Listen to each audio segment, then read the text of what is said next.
progressive soapbox. I am seeing green on my end, and I am seeing green in the. I have to assume that I am up because this is slightly different than my norm.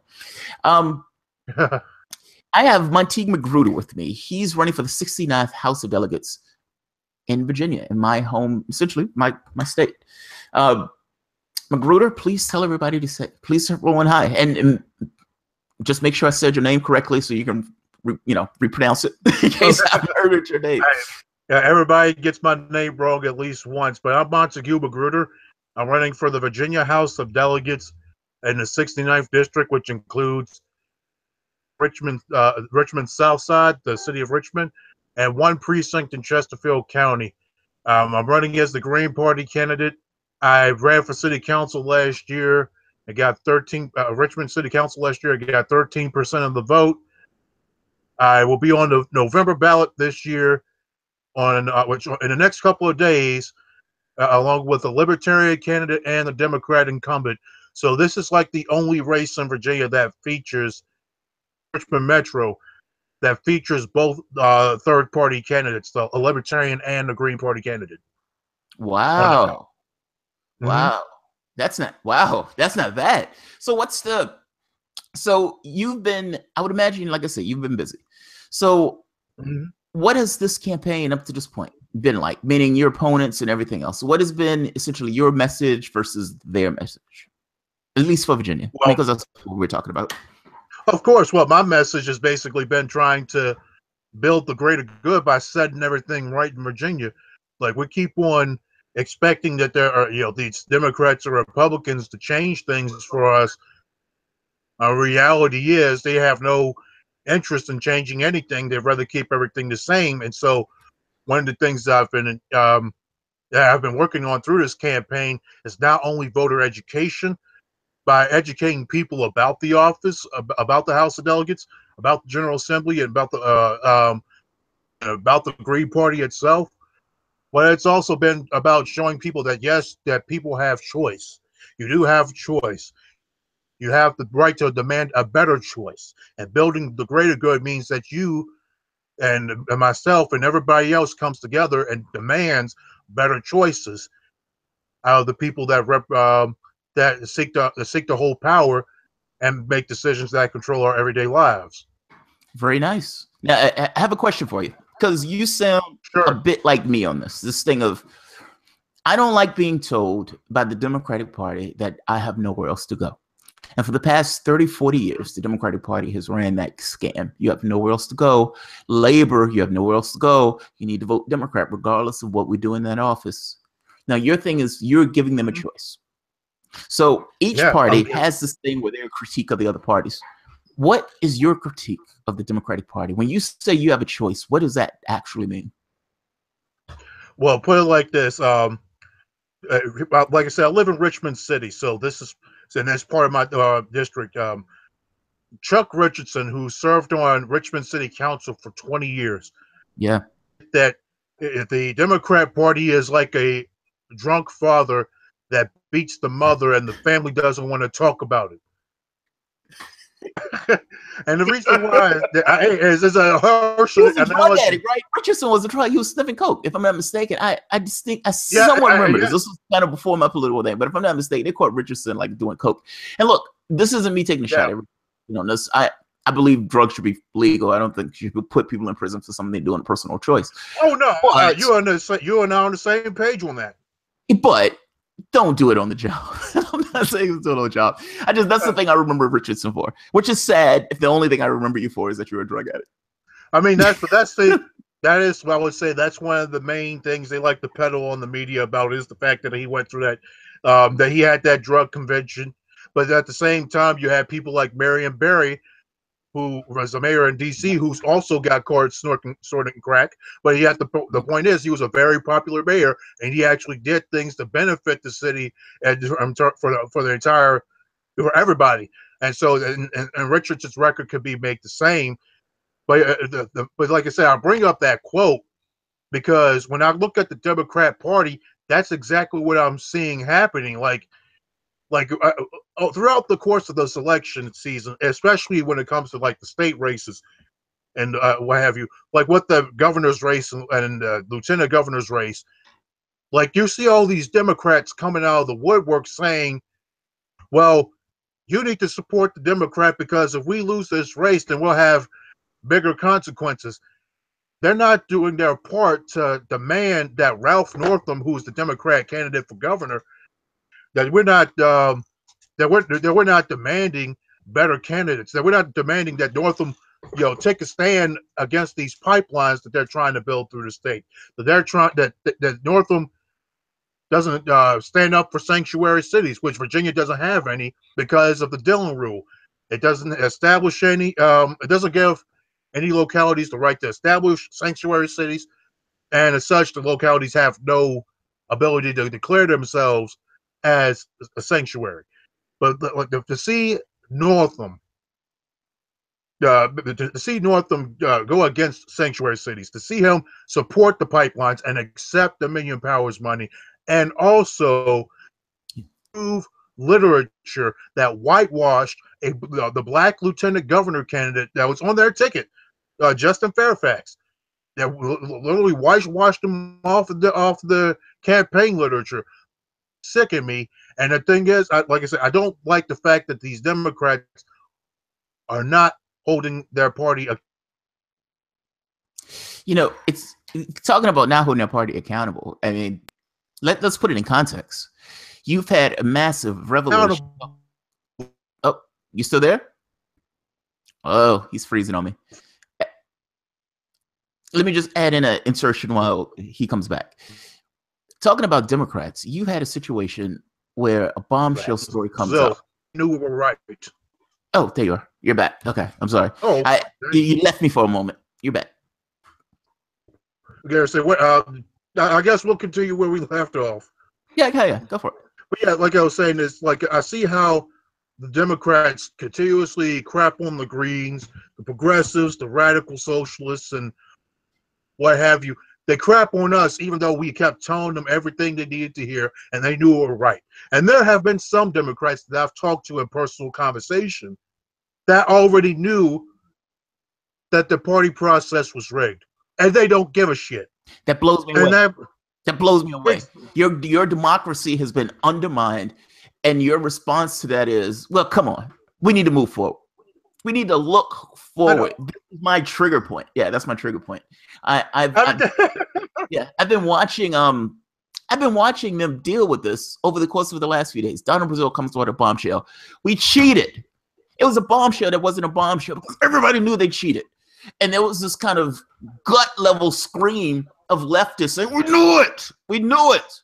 We knew it. Mm-hmm. You tried to lie. You lied to us for a year telling us that you weren't cheating and you were cheating. Now, Democrats look at this and say, we need to move forward. We need to move forward. Donald Trump supposedly worked with Russia. They don't want to move forward on that. We need to have investigation. We need to have Robert Mueller and all this other stuff. They don't want to move forward on Trump. But on this, we need to look forward, not backwards.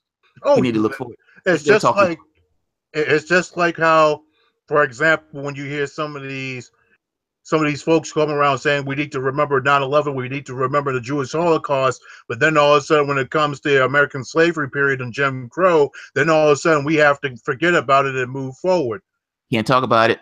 Can't talk about it. Sorry about that. It's too difficult for the American process. We can't bring that up because honestly, if you're going to have that conversation, like if you're literally going to the point of saying we're going to have a conversation about slavery, we're going to have a conversation about what was done to the Native Americans, then you're stuck with the results. Like you're stuck with the consequences.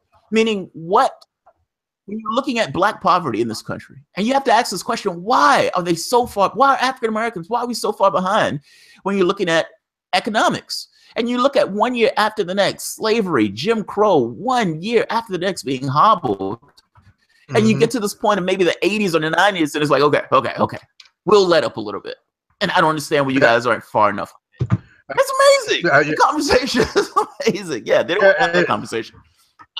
Of course they don't want to have that conversation because then that means that there's some inconvenient truths that have to be admitted. And it also means that things like the discussion of reparations has to come the table, and the last thing that some of these people want to do is see the black populations actually gaining the necessary resources to sustain themselves and care for themselves without the dependence on the government, because we can actually do for ourselves, because then that would eliminate their control over resources, because then we will be able to control our own resources.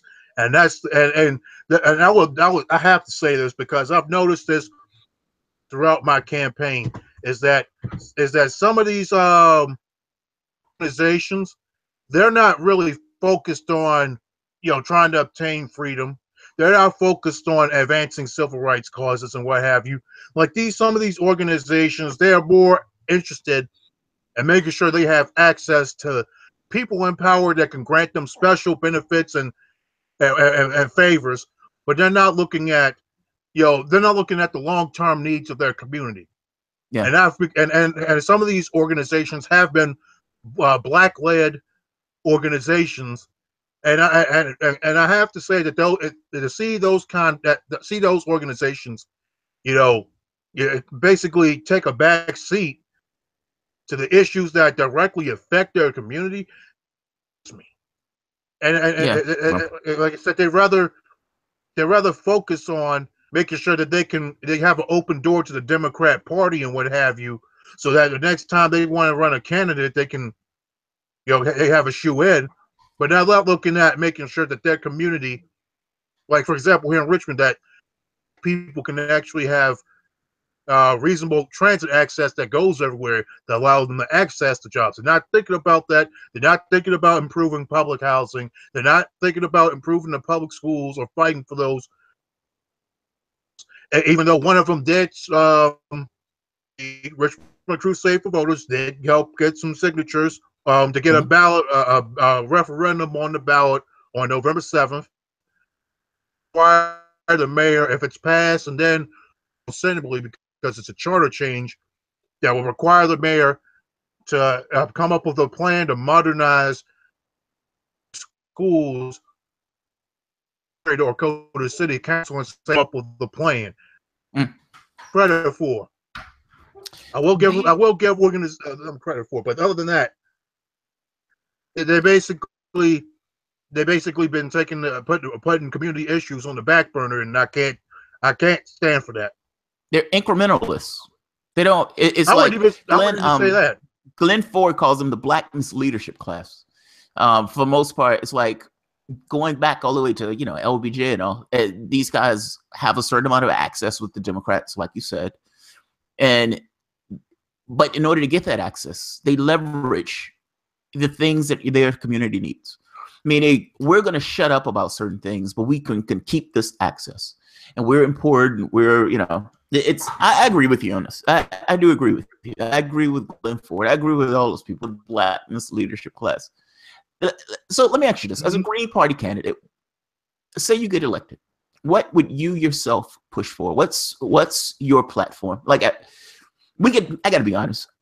I get a special place in my heart taking shots at Democrats at this point. It fills me with joy. Yeah, it fills me with joy, and I don't think they fully recognize and realize that when you have a large number of people who are supposed to be their base angry and antagonistic at them, like full well understanding you cheated the guy who we wanted in that office. We played your game and you cheated us. They don't understand. They think moving forward. No, they do. They do. They do. They just don't. Moving forward thing is ridiculous.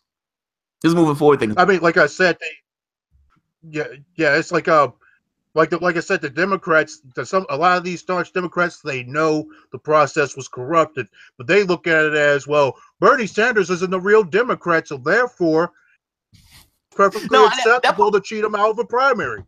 No, that part I agree with. It was perfectly acceptable to use public infrastructure to undermine democracy. Yeah, that part I agree.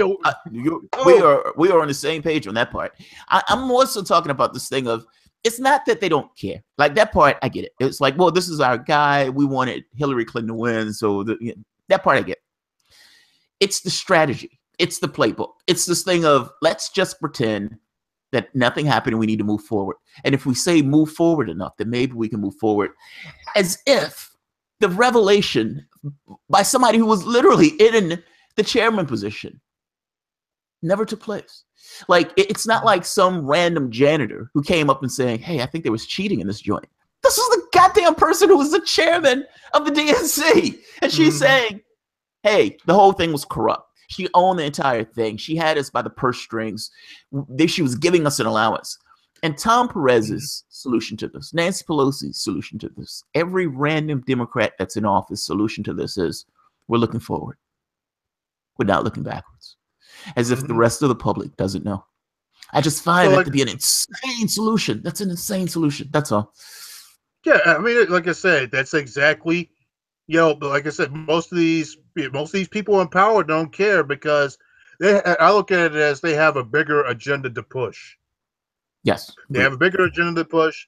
And to be honest with you, I feel like the Democrat Party has become the very party that Malcolm X and Martin Luther King warned us about the white moderates, about the white liberals. I think that's exactly what the Democrat Party has become. And it's like the more we keep getting as the compromise to go ahead and move forward, the more we keep moving towards fascism, actual fascism, and full white supremacy.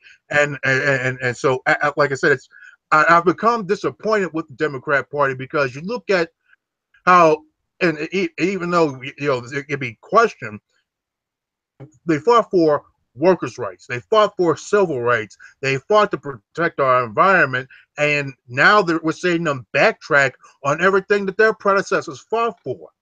Yeah, there's a reason. They're being paid to do it. Like when you look at what Bill Clinton did, Bill Clinton took office in 92. Yeah.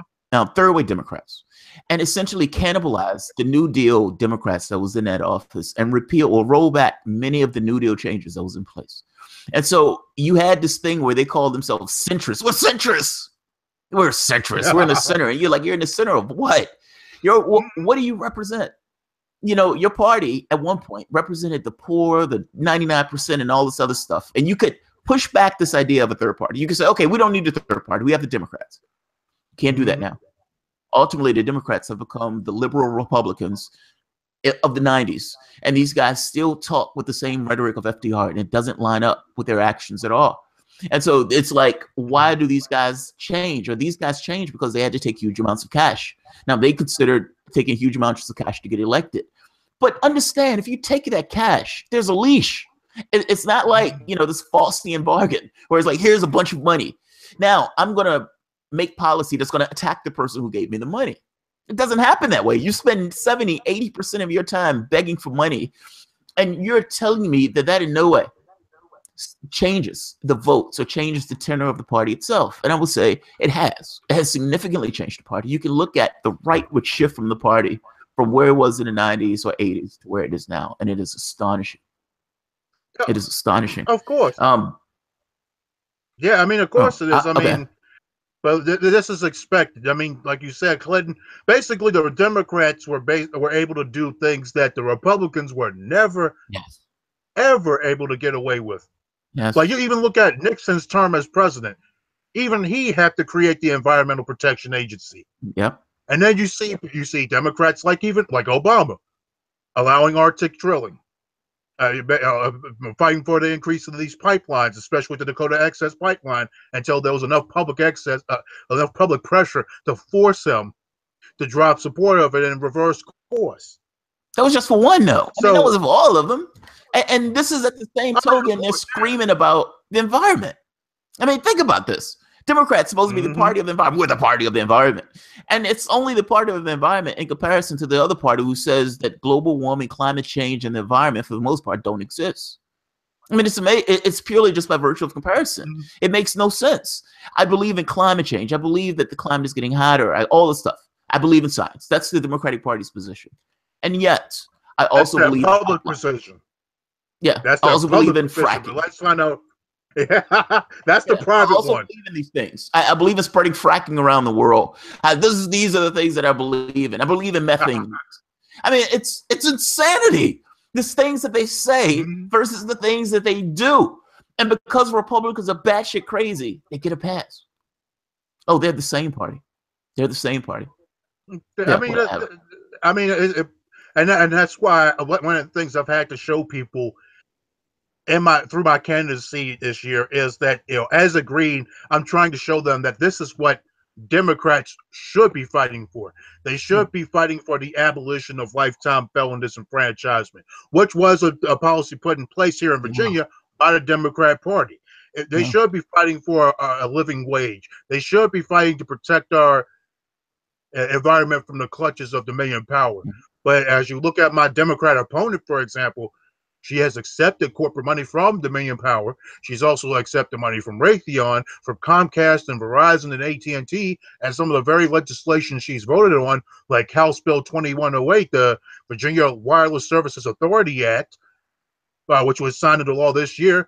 She's voting on it, and she's accepting that money. Entities that are voting that support it, and so that's why I'm trying to show people, like, yes, you can run on a clean, honest platform, free of corporate money and vague platitudes. That yes, you can run on a concise platform that actually spells out what you're going to do. You can actually present people an action plan and make an impact and make a difference in office. And I've had a lot of resistance from it, because there are people that thought, well, you're running as a Green, so aren't you hurting Aren't you hurting the Democrats? I'm like, no, I'm not. I mean, because first off, in the 69th district, we haven't had a Republican challenger in almost 10 years. Really? I didn't know that. Yeah. Wow.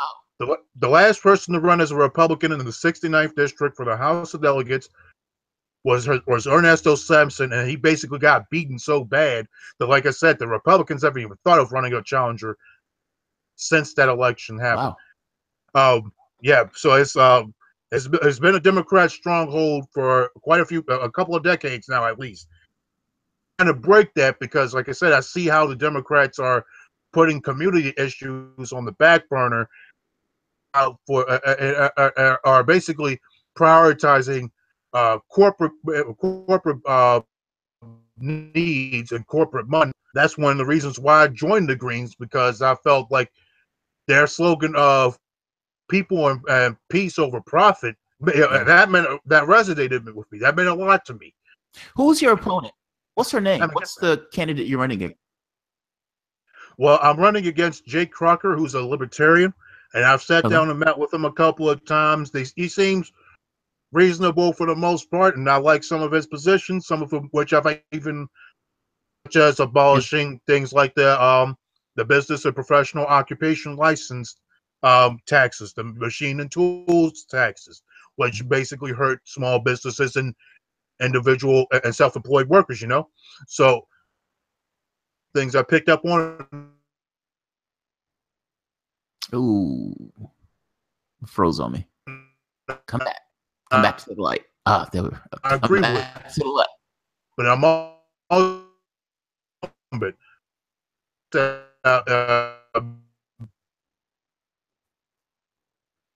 he's freezing on me. Come on. Come on. All right, Magruder will be back. I suppose he just froze on me.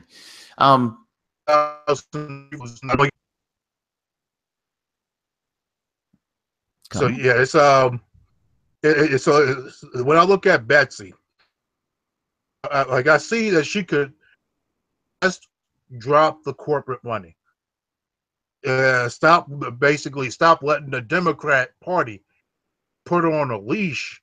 Yeah, she could do a lot of good for her district in her final days. It's funny. I can't. I quibble or back and forth between whether or not this is who we are, meaning these people are part of our class. And because these people are part of our class, we just think that this is the way the world is. I take cash, I do favors. And there's nothing wrong with that. That's just politics. Like, I can't tell if these are my class of people, so this is the way I behave, or I'm taking a huge amount of cash because I think the cash is necessary to get elected, in which case I need the cash to get elected again. Like, let me say it this way. Because I'm saying this poorly, if you knew that 90% of the races was won by the side with the most cash, you would take the cash. And if you know that, and somebody calls and there's a bill that goes up that may make somebody fabulously wealthy, Do you look at it from the standpoint of, okay, look, I had to take all this cash. I need to make this vote. Otherwise, they're not going to give me the cash again next time around. And not just that, they may even put cash against me. Meaning they may use that money to attack me, so I don't have a choice but to take the cash. Now, that would imply that they're doing favors for the cash, which is the position I take. I think they're doing favors for the cash. Like you said, the vote that you're talking about, it is the height of corruption to be a legislator and somebody is giving you a ton of cash and you're voting on a bill that directly affects that particular company when you're voting on that bill. That just seems insane to me. It seems absolutely insane. And I know they do it every day. People are going to be like, dude, they do it every day. Doesn't make it right. Doesn't make it right. It means that ultimately, how do you know that that particular person is functioning at your best interest when that person is getting cash to not function in your best interest? So it's like the incentive structure is problematic. It's built into it. As a Green Party candidate, what is it that you yourself, and I know you mentioned the environment and everything else, and I know you mentioned doing better for Virginia. I have a better question. What's that? What is going on with the Green Party? Like, I hear people often say, it's like, well, hey, dude, the Green Party is the answer for this. And I've sat in on meetings at some of the conferences where I would hear the Green Party have a go back and forth at how they want to change and alter themselves to become more, I guess, more of an option. Why hasn't? And I understand the big other, meaning I understand this thing of, like you said, that people say, aren't you hurting the Democrat if you run in this way? That's an insane way to look at it. Aren't you hurting the Democrat? But these people have been programmed in a way. And so, yes, that big other is there. If you vote for somebody else, you're breaking the apple cart and you may get the Republican elected. But we're at the point where Democrats have lost all level of legitimacy all throughout the state and all throughout federal governments, meaning all across the United States, they've lost everything. And yet they're still considered the next party. Why has the Green Party suffered in it and had such trouble making that connection? Why? I don't understand why they have such trouble in this. As bad as the Democratic Party is, why is it so hard to make that case to get them to vote Green? Well, the whole thing is, at the same time, you have to look at the fact that the Greens, the communists, the socialists, what have you, their message, any attempts by them to actually put out a message that counters the corporate message that that the media outlets want to propagate usually gets silenced or marginalized and tarred and feathered. That's why, you look at Jill Stein when she ran last year, everybody, as she was putting out some, credible information and facts that people needed to consider, and everybody wanted to smear her with Jill Stein is an anti-vaxxer, even though she didn't say anything against vaccinations. She simply said that the FDA and that reviews the safety of vaccination should be called into question because of the fact that there are people on the FDA that worked for Monsanto at one point in time. Well, that's what she said. But of course, that kind of credible message goes against the corporate duopoly, goes against it challenges power and their control over resources.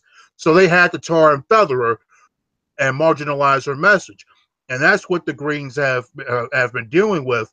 Like I said, the socialists and the communists have dealt with the same thing. They've had their messages tarred and feathered or blacked out by local media outlets and what have you, because the last thing people, especially in a city like Richmond, which is a Democrat stronghold, has been for like the past 60-something years, the last thing they want to have happen is that there's somebody that comes in and breaks the stronghold over local politics and then forces the parties like the Democrat Party to actually come up with a platform and fight for something and stand up to the corporate bullies that are negatively impacting the lives of fellow Virginians. That's the last thing they want to do, and that's why they are so insistent on making sure that anybody that dares challenge them, they try to either bury here in Virginia, especially in Richmond, they either try to bury the message or they try to marginalize people that dare speak up and go against the message.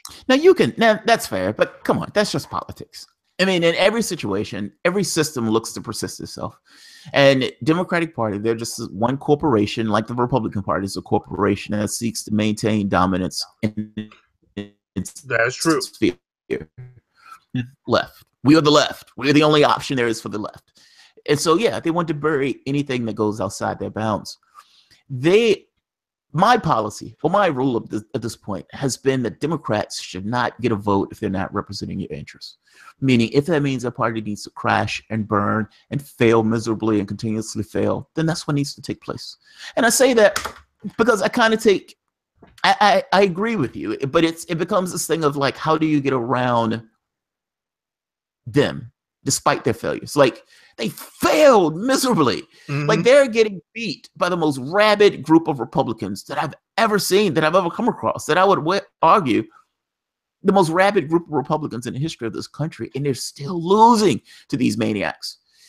There needs to be something else. And I guess my feeling is, how do the Greens become that vehicle to punch through? How do you make the Democrats the Whigs? I guess that's what I'm asking. And maybe that question is too expansive, but I would say it's I'm not going to say it's too expansive, because I mean that's a valid question. The answer to it would be a bit harsh for me to say. Go for it. And I'm going to say it. I'm going to say it anyway, because quite frankly, I don't give a fuck. Do you think? I believe that in order for there to be a true punch through, a drastic change of our political process, a lot of these old heads that are currently in power have got to die. So you think they just have to grow old and wither away? That's basically it. That's the only option. That's other than violent revolution, which nobody really wants to take up. Let's keep honest. Nobody wants to. Yeah. Nobody wants to pick up a gun and morbid answer. That's an amazingly morbid answer. That's amazingly morbid. It's not harsh. It's just morbid. It's like, this is going to be this way in perpetuity until these crooks and scoundrels die. No. It seems like. I mean, it seems like that's what has to happen before we truly have radical change that will actually benefit the people. Yes, as much, like I said, it hurts me to say that, because I would think that, you have that have come before us will be ready to embrace people like us, that really to embrace the people that are saying no more corporate money, no more listening to special interests. It's all about my constituents. You think they will embrace people like me, but they won't embrace people like me, because we don't take the fucking corporate money. And I feel like that when it gets to that point, those are the only two options we really have. I feel you.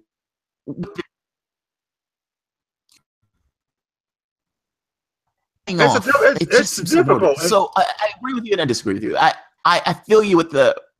I guess my feeling is, if it's just, well, they just have to die off, then there's no point in doing anything. Like, I guess I feel like, and not even just feel like, I feel like you can't change the parties. But I think the way you have to change those parties is those parties completely and unequivocally understand that they're not going to get support the way things are. Like, at the end of the day, the politician's job is to get elected. And if that politician can't get elected, that politician is going to bend to the will of whatever it needs to get elected. Meaning, if that means taking a huge amount of cash, or if they're allowed to take a huge amount of cash and get elected, that's what they're going to do. I'm going to take a huge amount of cash. There are no pitchforks at my door. I'm going to take the cash. Now, if there are pitchforks at their door, would they still be so willing to bend to the cash if they know they have no capacity whatsoever to get elected? I guess that's the whole point. Maybe we need to have those start bringing those pitchforks to their door. Maybe we need to go to these city council meetings and to the general assemblies and what have you, and into Congress, and have the pitchforks and torches out for them, and let them know, hey, either y'all stop building to the will of corporations, or we're going to set your ass on fire. Yes, right there.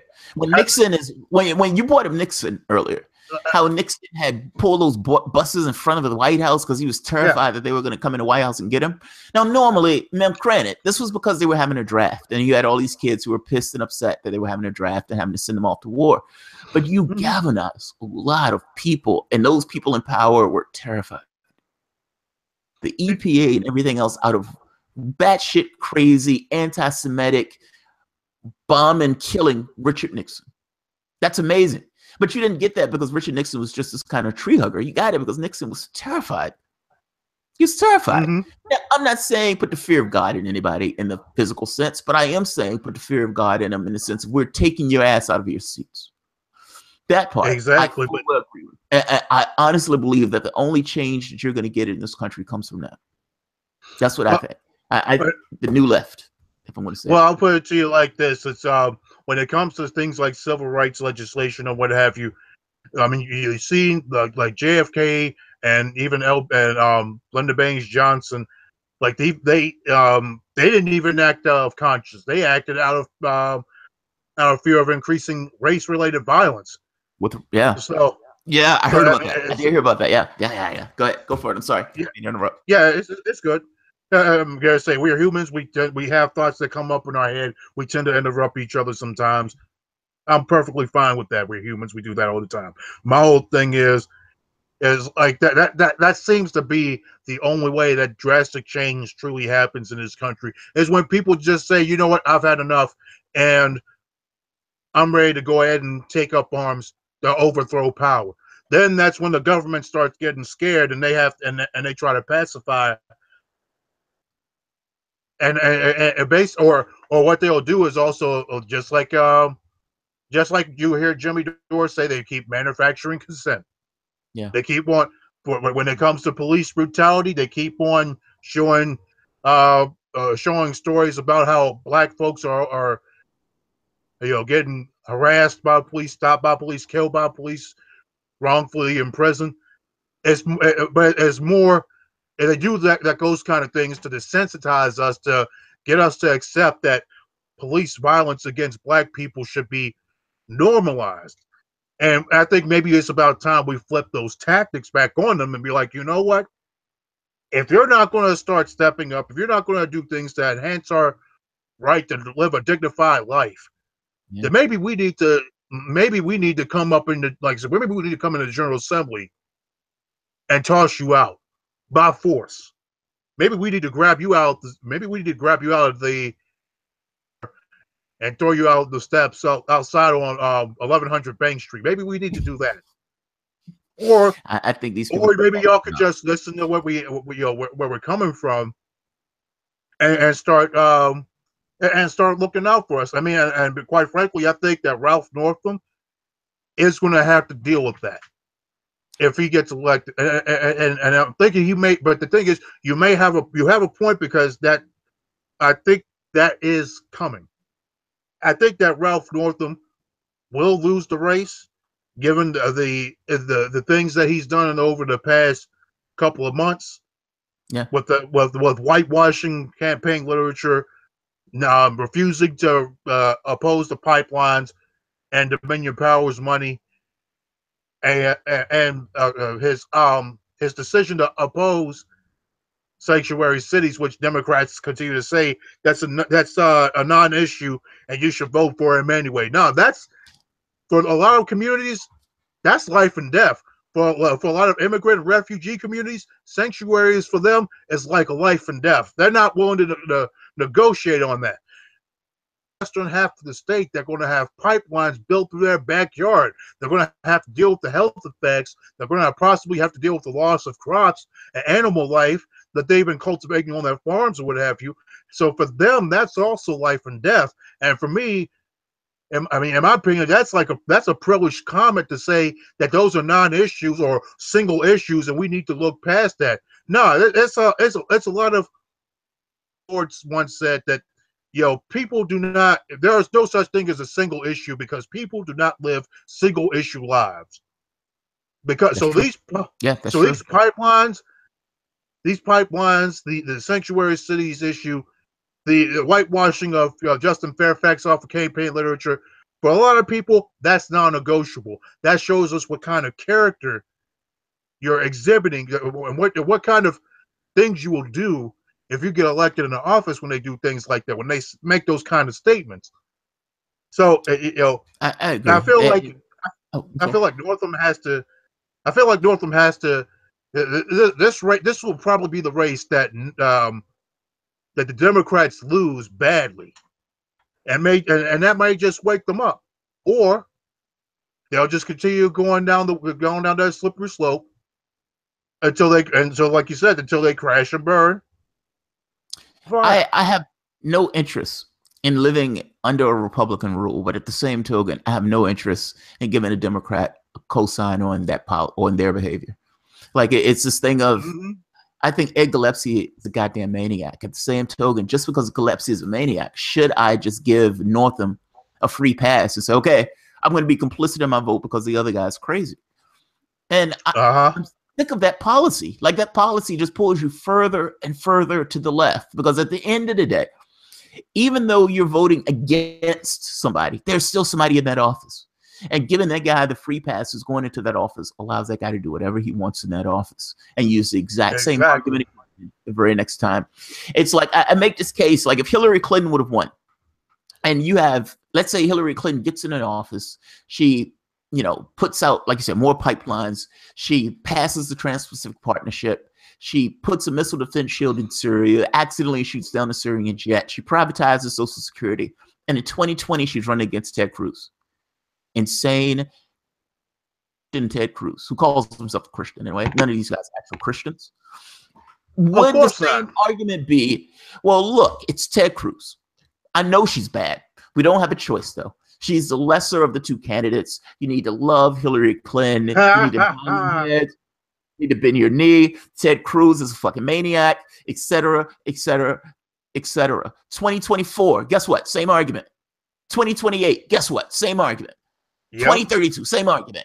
In perpetuity, using the exact same argument that Republicans are batshit crazy, so you got to vote for the Democrat. They've used this argument for the past 30, 40 years. Yep. At which point does it stop? And it moves you further and further to the right. I'm sorry.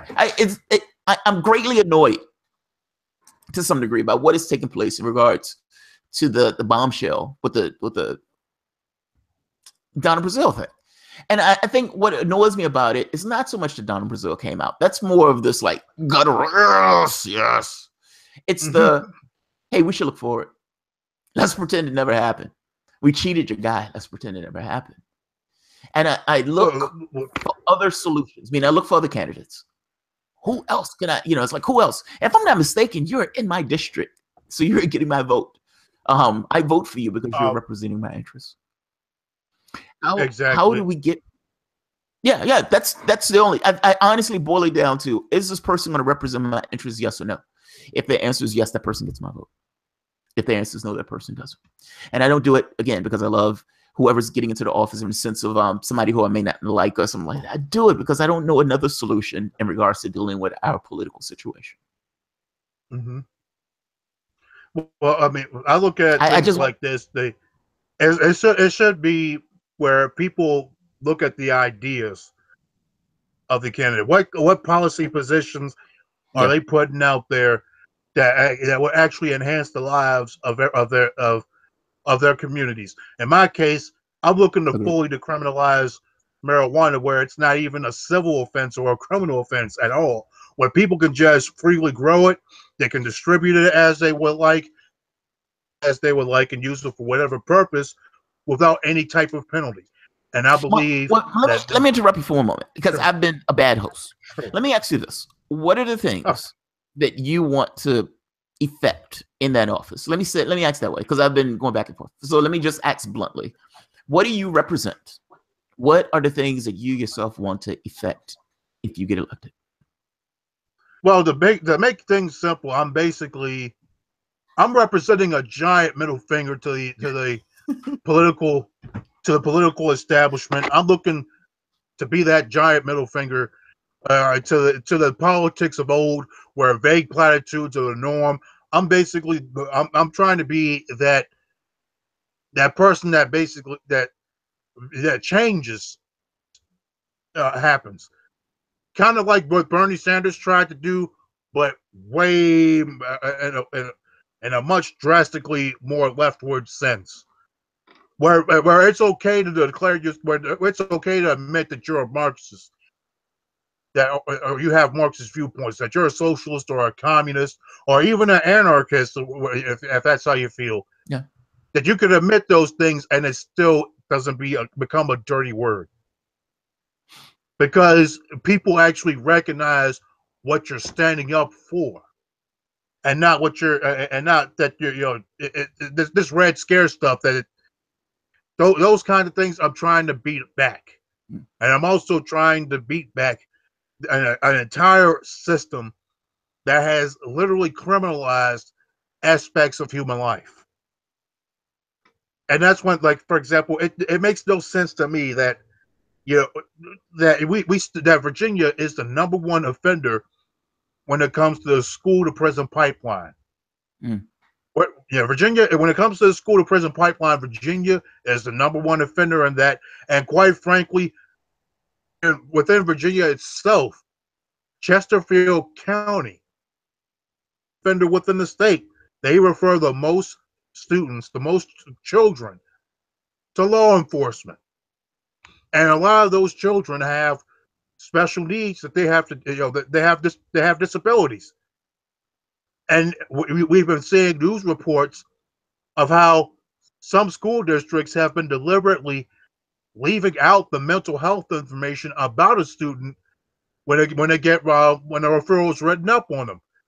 Like that part is ignored. They haven't been getting their they haven't been getting their assistance as required in their IEP plans.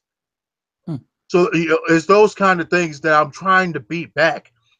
And it's like, how can I put this? I'm about to use another gross analogy, right? I'm literally like the kid who goes into the living room and sees both of their parents overdosed on the floor, and now I'm trying to wake both of my parents up, and be like, "Hey, Mom, Dad, wake up! I'm still here." That's what I'm literally trying to do in this district and throughout Virginia. I'm trying to wake up the people out of the Republican and Democrat overdose. Yeah, that is literally killing us. Yeah. As a Green Party candidate, I know you have a focus to some degree on environment and human beings. It's real things. I always make this case. These are actually real things. Cash is not real. Like, markets aren't real. People are real. It's paper. Yeah, and paper. But the paper isn't real. I like the analogy. Two people have overdosed on the floor and you're trying to wake them up. I struggle with the wake up part. Like, I find I bump into people sometimes who are Democrats, and I understand if my boss is a Democrat, he's enriched himself handsomely in the way the system is arranged, but most people haven't. So how do you get these people who've been exploited and disadvantaged? Because look, half of the country is working part-time, is working service jobs. Meaning, literally half the country, or more than half of the country, is broke. Like, is literally in poverty. Welcome you to have the club. Half of the country, it's completely broke. And I'm in that category. And loyally vote Democrat, voting for the thing that oppresses them. And how do you get those people to wake up to see you are being exploited by both major parties? Definitely, but the party that you believe is on your side is taking advantage of you. How do you shake them out that comatose state? Bernie did it to some degree. I do that. Yeah. Well, one of the ways I've done it is, like, for example, when I tell people that I want to raise the minimum wage to $26.80 an hour, specifically on businesses that make more than or report more than $2 million per year in annual profits. One of the things they'll push back against me is, well, I don't think that's a reasonable wage, but I'm like, well, you might have a point to that, but do you not feel that you deserve to make that kind of money? Right all there. That work you put in at these, it kills me. Like, it's almost as if people don't have this idea of worth. It's like, what are you as a human being worth? What is the situation? What is the living situation that you yourself are willing to be okay with? Exactly. They don't see it. Like, you try to make this point, like, I think you should have a higher wage. Why should I have a higher wage? What? Like, what? And you know what? It's kind of a classist mindset, because one of the things I've noticed has always been the people who have opposed it have always been the people who live comfortable lives. Yes. Yes. And the ones who actually support it are the ones that know that the system is actually defiling them and treating them as if they are disposable. But at this point, you have half of the country in that camp. Literally half of the country in that camp. Yeah. Now, I would make the argument that that number is going to get worse. You're going to have bleeding jobs. You're going to Uber was in a lawsuit with the Alphabet, the company dealing with Google. And the lawsuit was on driverless cars. This idea of a car going from point A to point B and you don't need a driver in that car. I've made this argument that they're going to get rid of taxi drivers and Uber drivers because why wouldn't they? If the goal of the capitalist system is to maximize your profit, then hey, a robot is awesome. They don't get blue. They don't get tired. They're not going to have the situation where they have issues with their girlfriend or their mom. They're going to be in that car and they're going to go from point A to point B and you're going to fire like 1 million people. Now, here's the catch. It's not necessarily the fault of those companies. Those companies are doing what the capitalistic system tell those companies that they need to do to maximize their profit. And all of those people are going to lose their jobs. And it's like, well, what's the Democratic Party? This never comes up. The Republican Party, of course, doesn't care. But that becomes an issue. Like you have millions of people who are out of reasons of their own, not for any fault of their own.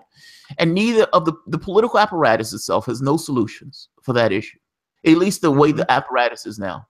What does the Green Party have to say about technological unemployment?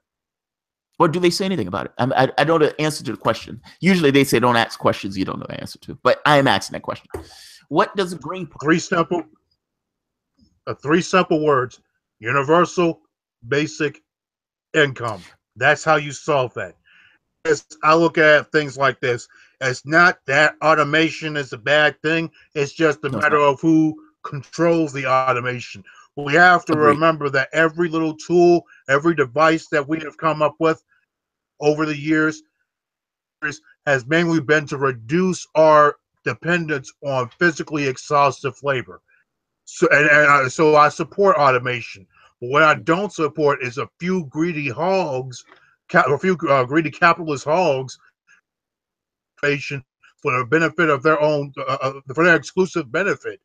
What I support is automation that is collectively owned. Everybody can benefit from the benefits of the automation. Okay, collectively owned, UBI. Fair enough. How much of that UBI? Now, is that UBI going to create a certain amount of inflation? And we're getting slightly in the weeds, but I'm interested in the Green Party's perspective of this. Is the UBI going to create a certain amount of inflation? You're giving all of these people a certain amount of cash, and all of these people are going to go out and they're going to spend that cash. Now, ideally, they're spending that cash on things. That's the good thing about it. Because see, it's not like that. It's not like they're getting the basic income and they're hoarding that money. They're actually taking that money and they're going out there and buying things and purchasing services that they actually need. So the money they get is going directly back out into the economy. So it's basically and on top. And that's why you see, for example, rely on the food stamp program, the SNAP program. And how the SNAP program returns more money than is actually required to administer it. And the main reason why is because people go out there and they immediately spend it. Yeah, it's not like they're rich and they're hoarding the cash. It's I need food. Exactly. I'm barely making ends meet. I need to buy groceries. I'm barely making ends meet. I need to buy toilet paper. Whatever. It's I understand. That makes sense. But I'm sorry. But you also have. Yeah, that's cool. What you also have to look at with the universal basic income is that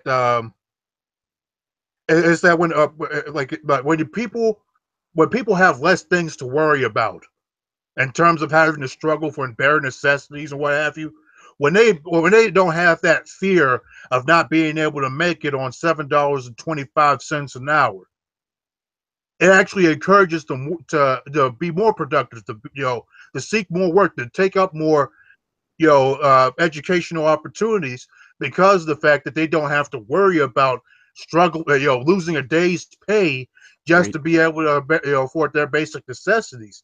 So and that's been proven. Whatever the the universal basic income has been tried, and and there, like I said, people are still going to be purchasing goods and services and whatnot. So there's still going to be people that need nurses, Yeah. that need home health nurses. There are still people that are going to need, on occasion they may need some maids or what have you, or they're going to need somebody to come cut their grass. The economy will still be, fruitful, even probably even improved just by people receiving my proposal. It would be a $15,000 a year split up over 12 months, $15,000 a year basic income for every person over the age of 18. You sound like Richard Nixon, man. That reverse minimum wage. You sound like a Republican, man. or even Muammar Gaddafi.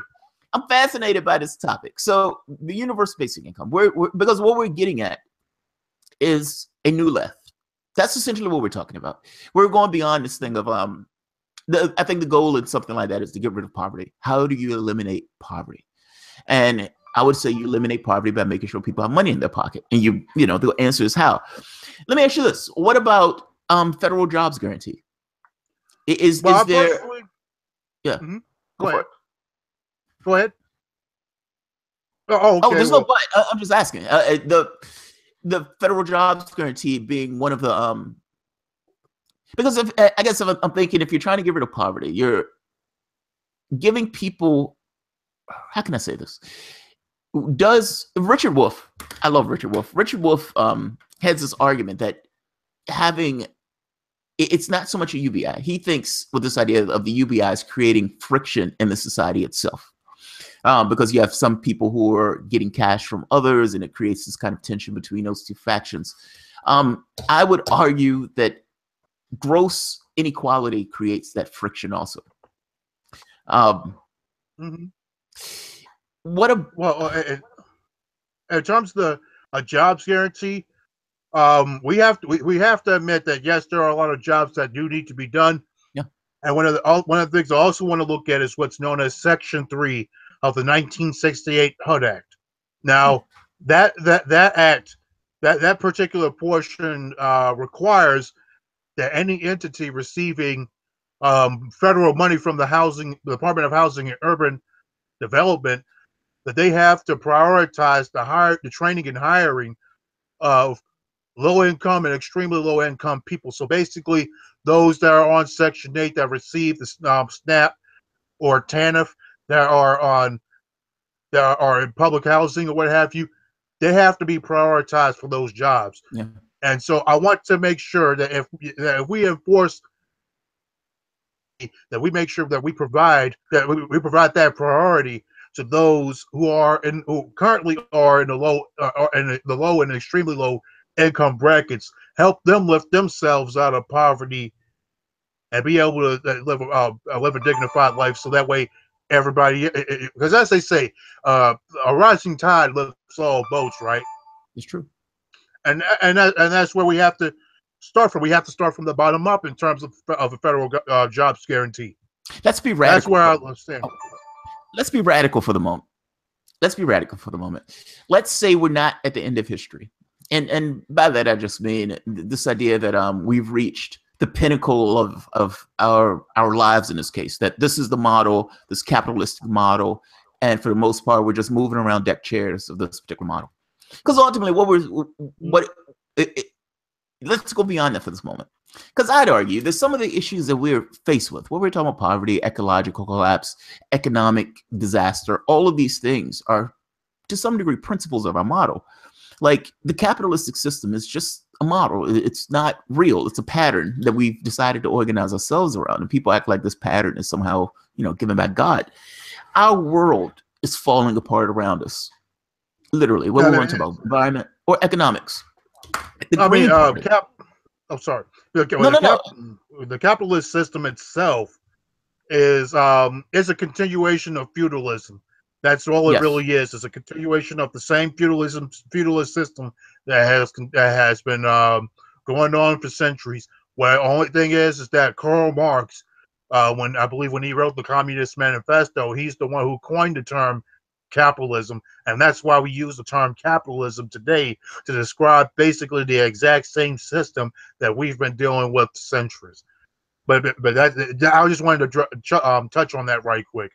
No, you're fine. You're fine. I guess what I'm asking is, if, say, for instance, the Green Party took over. Let's say they took control. Let's say Jill Stein. Let's say Jill Stein won. My vote went to Jill Stein, and Jill Stein takes that office. What does the country look like with the Green Party in power? I'm fascinated by the question. Like, because it's one thing I recognize when I'm doing this, when I'm here and I'm endowing myself with this leftist thing. And look, this is just my natural bearing. My wife can tell you how I am on here is just how I am in real life. And yes, it's a pain. It's a pain to her. She faces a difficult path. But I look at this from a perspective of, if I don't want poverty, if I don't want people with this aberrant behavior, if I don't want people acting out in ways due to stress, if I don't want people to have an overly difficult life, how do I organize society in a way where the environment is not collapsing around me, where people aren't trying to, steal my bag and, all of these things? How do I get it to where our world, for the most part, is more sustainable and it's just a better place for each of us to live? I don't see that any solution with capitalism. I don't see any solution with any of the isms per se. Now, from my perspective, I can critique this stuff because, for the most part, there's nothing to critique with me. I recognize that all these guys who are on video, who's on the left and everything else. What does it look like? I would imagine that if what I wanted was in effect, there would be things that would be wrong. It would never be a utopia. And there would be people on YouTube bashing me and bashing my ideas if I was in office. What does the world look like? What does the United States look like? Let's say Jill Stein's take power. One of her lieutenants in that office. And let's say, for the most part, that you had 60 votes in the Senate and you had a House of Representatives. What does it look like? What does the United States look like? That's an expansive question, but I'm fascinated by the question. I would really want to hear that answer. Well, I'm going to be honest with you. It's not what necessarily what the United States will look like. It's a matter of what the Green Party would begin to undo. That's fair. Yeah. In a sense, that's what I'm looking. I feel like the Green Party, if the Green Party were to take power today, if it were to have a veto-proof Congress, if it were to have the presidency, and it was able to appoint judges to the Supreme Court, enough to where where the Greens literally had control over the Supreme Court, had all the control over all three branches of government, right? We have to, like I said, it's a matter of how much stuff would the Green Party have to undo in that sense. Because there's so much to be undone that I know within the 2 terms of one Green Party president, it would not the undoing of systemic inequities would not happen. So it would take generations to undo the kind of damage that the capitalist system has wreaked upon the earth. That's fair. And I see the Greens as the beginning of that transition, where everything that was brought upon the earth to destroy it is now being reversed, replenished. All the environmental damage is being reversed. All the damage done by the judicial system and by the economic system is being reversed, and that's basically, it's like I'm fighting to reverse all the damage that was done to the world. Yeah, through the prior system. And so like I said, for me, it's more of beginning that transition, and not necessarily what would happen if we were to take power and start making changes, because the changes we would be making would be literally to undo all the crappy stuff from the past. That makes sense. That's fair. That's fair. Let's okay. That's fair. But okay, so but let's let's think about it for a moment. Let's dwell there for a moment, just for a bit. If it was me, if I was whispering in Jill Stein's ear, I think I would do two things, because I agree with you. You're trying to unravel all of the crap that took place over the past God knows how long. And you're trying to essentially not just undo, but I would imagine make people's lives better. I think that for me, that would be how do I get it where people have a far easier life? And what are the things and the changes I need to affect to do that? And I would also have a secondary goal. In fact, not even a secondary goal. My first goal would be to undermine and destroy the levers and the planks of the capitalistic system. Now, what I mean by that is, this is not some kind of, I'm taking away private property and none of this stuff. Yeah. It would be undermining the powers that allowed the system to persist the way it does. So does that mean that, look, I'm making an argument saying the environment is collapsing. Part of that is the energy markets. I need to nationalize the energy markets. Now, I'm making the case that they need to nationalize the energy. If I leave these guys the way they are, they're going to continually put profit over the environment. Like, you have this weird situation where these guys are like, I need to maximize my profit. It's like, you understand profit isn't real, but the environment is. Yeah, I get it. But I need to maximize my profit. Fuck the environment. I need to maximize my profit. So I'm stuck with this thing of, look, I need to make sure that the people in this country are safe and sound. And part of that is making sure that the environment stays intact. Meaning, yes, I'm nationalizing the energy markets. And I'm giving a stipend and a kickback to each and every citizen in this country to whatever degree I can, based upon the money that I accumulate from the energy markets be nationalized. Now, I'm doing this because I want to give back money to the people in the population. And I want them to understand that they're getting this money because these resources belong to them. Like, it's like one thing after the next that I would do would try to undermine and make people more free. That's it. Like, I agree with you. It's like you're trying to unravel all of the crap and the crud that these guys have put on, all of the corruption and all this other stuff. But the only way I can think of doing that is just kind of small incremental changes that have massive, massive repercussions to their consequences. A few of the things that I've touched on it earlier. Yeah. We look at the school to prison pipeline as agreed. That's one of the things I think we should focus on is the severing all those prison pipelines, ending policing for profit, ending things like civil asset forfeiture, suspending people's licenses for not being able to pay court costs and fines. And I agree with you. I'm one of those people that I fully support municipalization of energy markets. Yeah. I support local control of energy markets, especially when it comes to things like the electricity and the internet. I believe that those things should be democratically, run. I would take it another step. I would even say gutting the energy markets to some degree. So I would say, okay, we need to also put solar panels. We're going to have this green energy revolution. That's what we're going to do. We're going to create a ton of jobs because, hey, to be honest, the jobs aren't coming back unless you do something to get the jobs to come back. I'm going to have a green energy revolution. We're going to put solar power on each house. Each house that comes out needs to be capable on its own, meaning you don't necessarily need to be plugged into the energy grid. You're free. At the very least, but electric bill, you're free. I would take one step at a time, letting the force or the powers that can be constrained around the person. I want those people to be free to the degree that they can be free.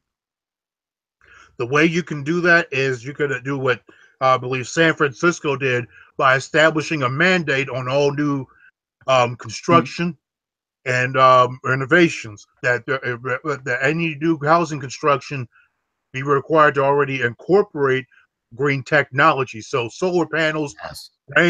Rainwater collection systems to reduce strain on the sewage systems and underground. Though, you put those mandates in there. Excuse me. You put those kind of mandates in place. That would help with the energy revolution. Yes. Yes. It has to be mandated. Now, some people may say, "Oh, that's communist or that's socialist." That's exactly what it is. That's good sense. That's a capitalist system. I mean, honestly, that is literally built within the framework of the capitalist system. I mean, if you this idea of markets and moving deck chairs around and private property and everything, the people still own their homes. I mean, what's the difference in regulation? It's just adding a regulation saying that house needs to have some kind of power collection thing where it can be separate from the grid itself. And if it gets more power than it needs, it can give that power back to the grid. But that house should be a thing unto itself. Don't allow that person to have an energy bill if that person doesn't have to have an energy bill. It's just finding ways for freedom. I give you another one. This idea of food things. If you like some of these places that are are falling apart, like some of these cities and everything else, you have food deserts. I would turn some of those buildings. Richmond is, you said Richmond is one of them? Yeah. Yes, Richmond is one of the largest food deserts in the country. That's amazing. There's no reason to have any food deserts in this country. Like, think of all those high-rise buildings. All those high-rise buildings could support, or one of them could support a food thing, meaning the entire building itself is converted into some kind of food thing. So, they always say, oh, there's not enough arable land and everything else. You have the technology to hydroponically grow your food in one of those. And 10 floors, 5 floors, all of those floors filled with food with automated facilities that allow that food to be cheaply produced. It's like, go for it. It's not even that. Yeah, it's not even that. It's just that you look at some. You have to look at some of these local ordinances and codes and some of these rules and regulations from the homeowners associations in certain neighborhoods that prohibit people from growing food on their own lawns. Really? Yeah, and that's why I'm looking at, like, instead of, I mean, because that is a good solution. There is plenty of arable land. Yeah. Especially here in Richmond. And there are organizations like the Earthful Collective, for example, that are, there's a park up a couple of turns from me, Carter Jones Park. They're actually growing a food forest there for the public to be able to, take advantage of readily available fruits and vegetables. That's a good idea. But I feel that people should be able to self-sustain and be able to grow food on their own property. Agreed. No, agreed. Like people should be able to raise chickens and any other stuff they want to raise on their private land. They should also be able to grow any type of fruits or vegetables that they are capable of producing. And like I said, I support being able to grow hemp on your property, be able to grow marijuana on your property. Those are the kinds of things that will also reduce our dependence on centralized food sources like grocery stores. When people are able to self-sustain, grow their own food, raise their own food, and slaughter and what have you, and process it and feed their own families, then that obviously is going to reduce the need for us to drive to a grocery store, meaning less usage of cars that burn gas, less wear and tear on our roads and our infrastructure underneath, those kind of things. And so, like I said, being a green is looking out is an attempting to unravel all the crap of the past, the small and the big crap, and that's and being able to grow food on your own property and raise it on your own property. That's one of the things that we have to fight to unravel those outdated codes and regulations. Like, personally, I believe that homeowners association should not be allowed to ban people from growing food on their property, and neither should local governments, because you're trying to grow food and raise food to feed yourself and your families. You're literally, you're interfering with somebody's right to life. That's, it's funny. It sounds like a libertarian argument. This is why I love lefties and libertarians, because there's a dovetail. Like, there's sometimes I would hear like Rand Paul or even Ron Paul, and I'm like, yes, he's absolutely right. There are other times I'm like, oh my God, they're in the weeds. In this case, this is one of those things where it's like the American libertarians are somewhat right on. It's like that's that person's property. Allow that person to do whatever what that person wants to do in their property to limits.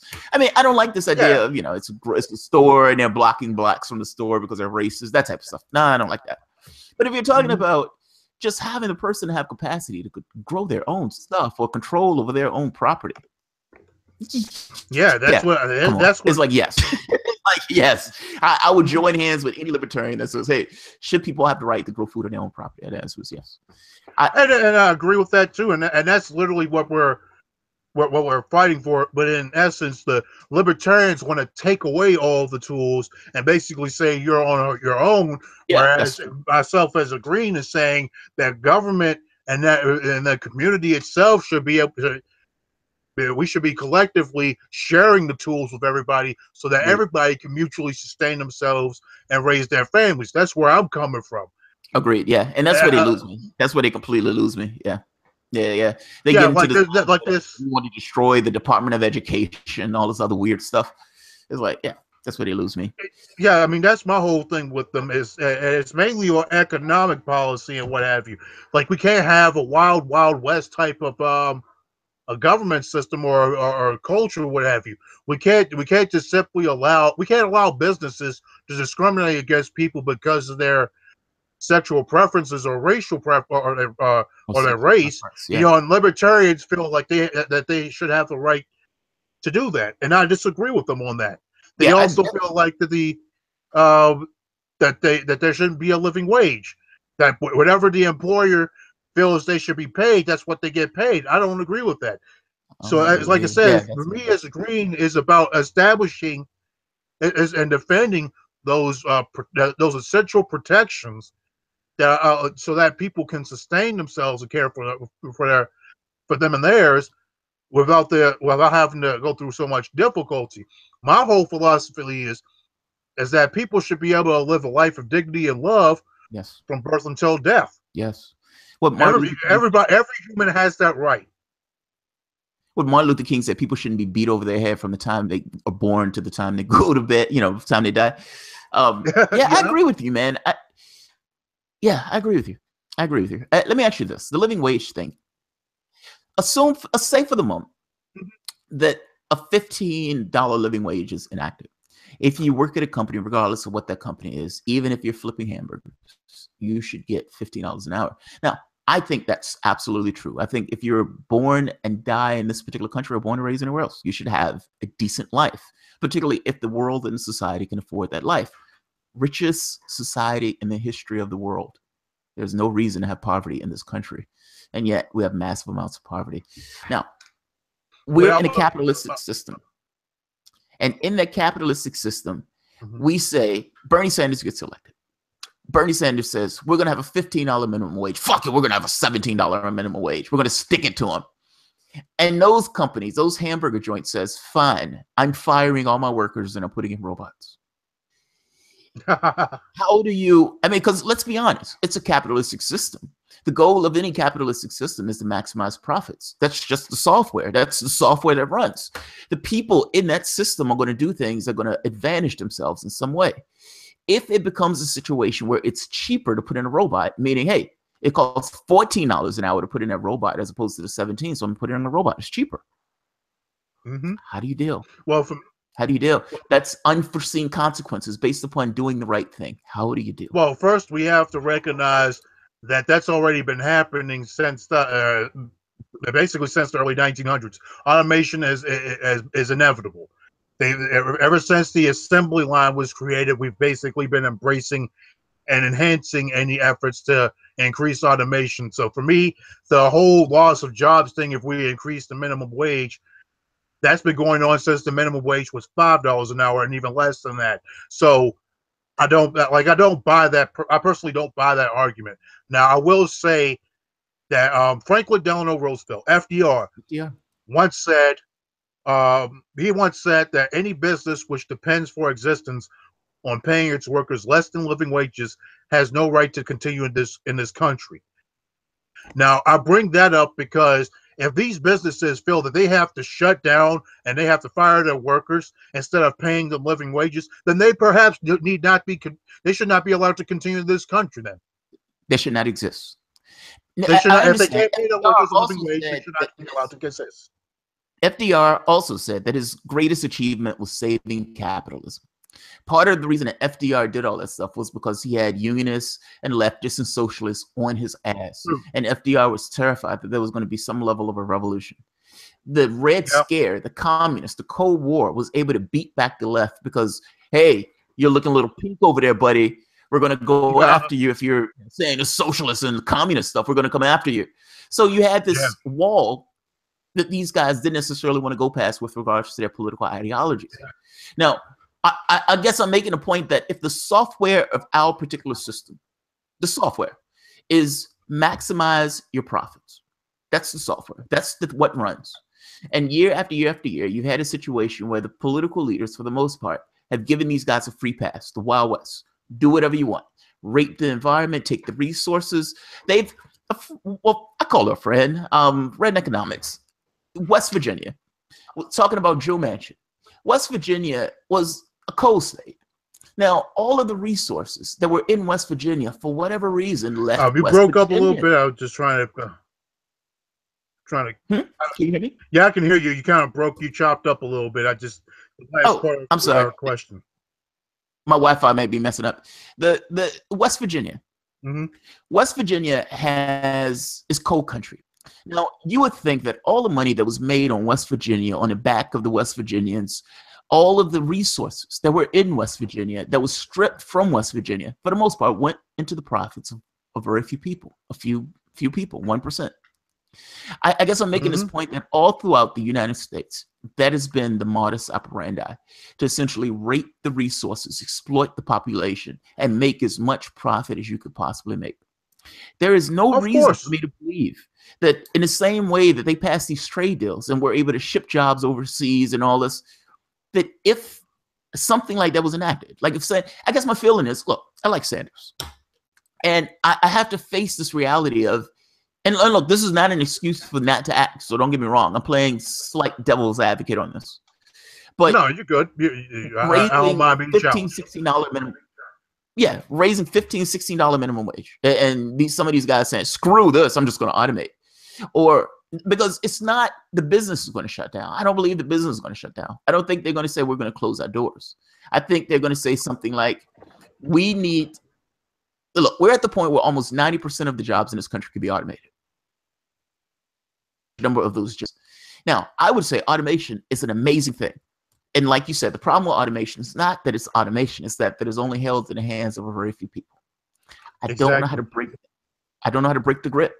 And what does the country look like when the country starts to say, okay, we need to break that grip.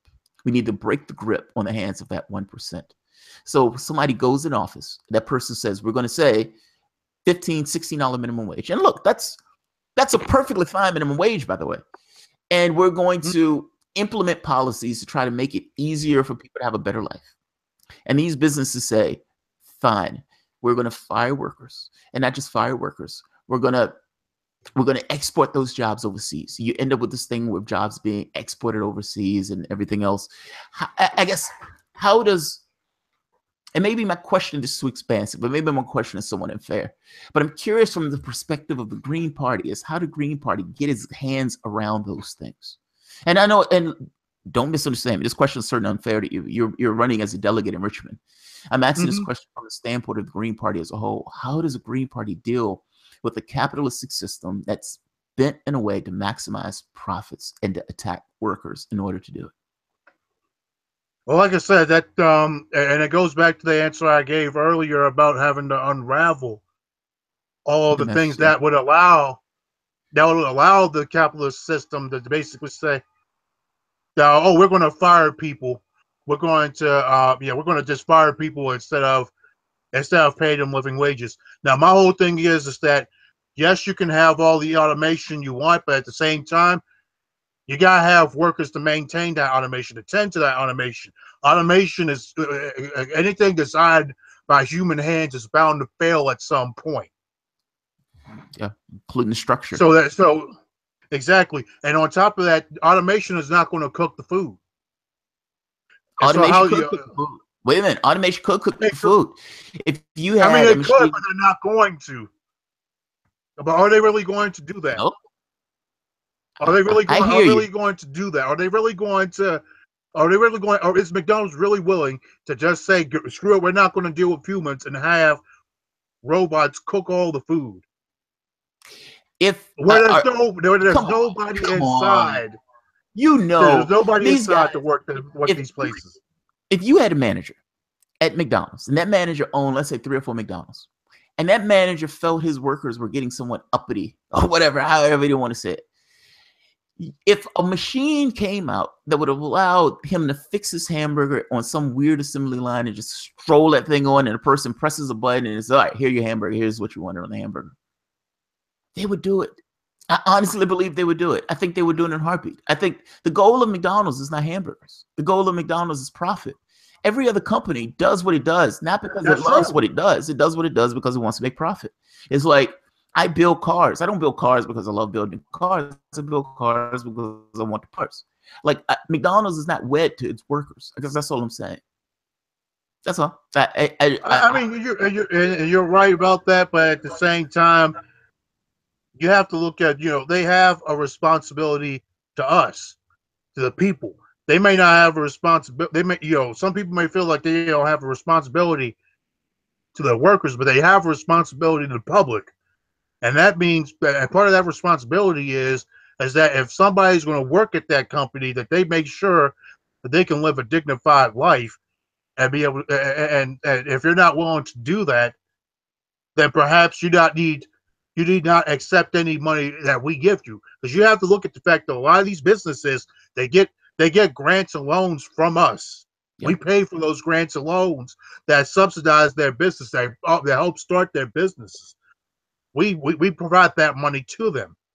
It doesn't necessarily come from the banks. It comes from us. It comes from things like the Small Business Administration. So if they're going to sit there and take our money and then turn around and treat their workers like crap, maybe we need to hold them accountable. Agree. No, you agree. Absolutely agree. But up to this point, that has not been the case in this country. For instance, of course, because people are scared.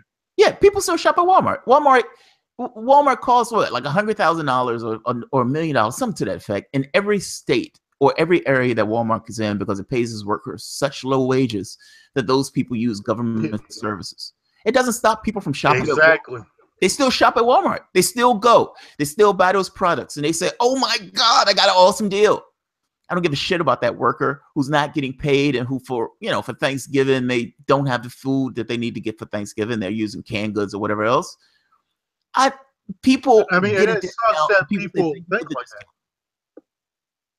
They do think that way. I think they think that way. People, because I don't think Walmart would be as popular as it is if people thought, "Oh my God, these people are getting robbed. I'm not shopping at Walmart." That's what I'm saying. It sucks that people do think that way, that I'd rather go ahead to Walmart and get the better deal instead of saying, well, maybe I need to boycott Walmart because they're sitting there, they're treating their workers like crap. I need to show some solidarity with the workers, and perhaps I need to help these workers that work at Walmart find a better job. Or perhaps maybe I need to have them come work for me if they're a business owner. Maybe I need to have them work for me where I will pay them a living wage so they can sustain themselves. And then we can break Walmart's back. We can break the back of Amazon and Target and all the multinational Amazon corporations. Yeah, Gary said, and don't get me started about Amazon. Mrs. Thomas loves her some Amazon. Mrs. Thomas loves her some Amazon. I know, and one of my brothers loves Amazon too. He even worked there at one of the shipping plants one time. But the whole point about that is with Amazon and their HQ2 headquarters. Yeah, you have all these cities that are offering all these special tax, including Richmond. Including Richmond. Including Richmond. Offering special tax breaks and incentives, special waivers on utility usage, all that, and they know that, and the city knows right now it can't afford it, but they're taking this giant gamble. Like here in Richmond, we can't even get. We keep hearing, we've heard for like 62 years, a bunch of broken promises about fixing our schools. Yeah. We've had those broken promises going on for 62 years, but all of a sudden we can prioritize building a brewery. We can prioritize bringing Amazon HQ2 here. We can prioritize building a fancy rapid transit bus line that reality will do nothing to enhance public transit for those who actually depend on it. We can prioritize all these things, but we still have reports of tiles and tiles leaking and falling on children's heads and being arrested, and some of these schools being infested with pests, with mice and roaches and trash. Yeah, that's what bothers me right. about this neoliberal corporatism from the Democrats or what have you. It bothers me that they would rather prioritize all these pet projects instead of prioritizing the actual needs of us. It should.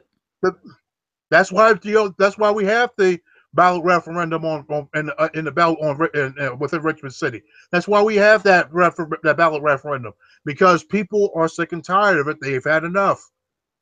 And they want people to actually prioritize for the Green Party to organize workers. Like, some of us already are. Okay, because I give you an example. All those, like I said, half of workers are underwater in regards to income, and they're barely making ends meet. And like I say, you see these Walmart workers, you see these guys at McDonald's and Burger King and all this other stuff. And I know the Green Party is, let's just be frank, the Green Party is somewhat struggling in order to pull people into the Green Party. There's certain areas in California and certain areas in the United States where they have broken through. It's like they have been able to put their candidate on the books and everything else. We already know what it is, though. Yeah, we do. No. Don't get me wrong. The Democrats are excluding third parties for a reason. They don't necessarily want that company. It's not even just the Democrats. It's also the Republicans. We can't get that twisted. It's definitely is that when it comes to the local level, especially in the cities, it definitely falls on the shoulders of the Democrats. But when it comes to the statewide and national stuff, the Republicans definitely have a vested interest in making sure that third parties do not rise and challenge their power. So yes, it's those kind of things that that limit our reach, that limit the reach of the Green Party, that limit our ability to actually punch through and show people what good governance is. We need to get you guys on a stage with that Democrat or with that Republican. I think I always felt like it has. You guys have been able to get on stage. Did you show the Democrat and Republican up when you guys were on that stage?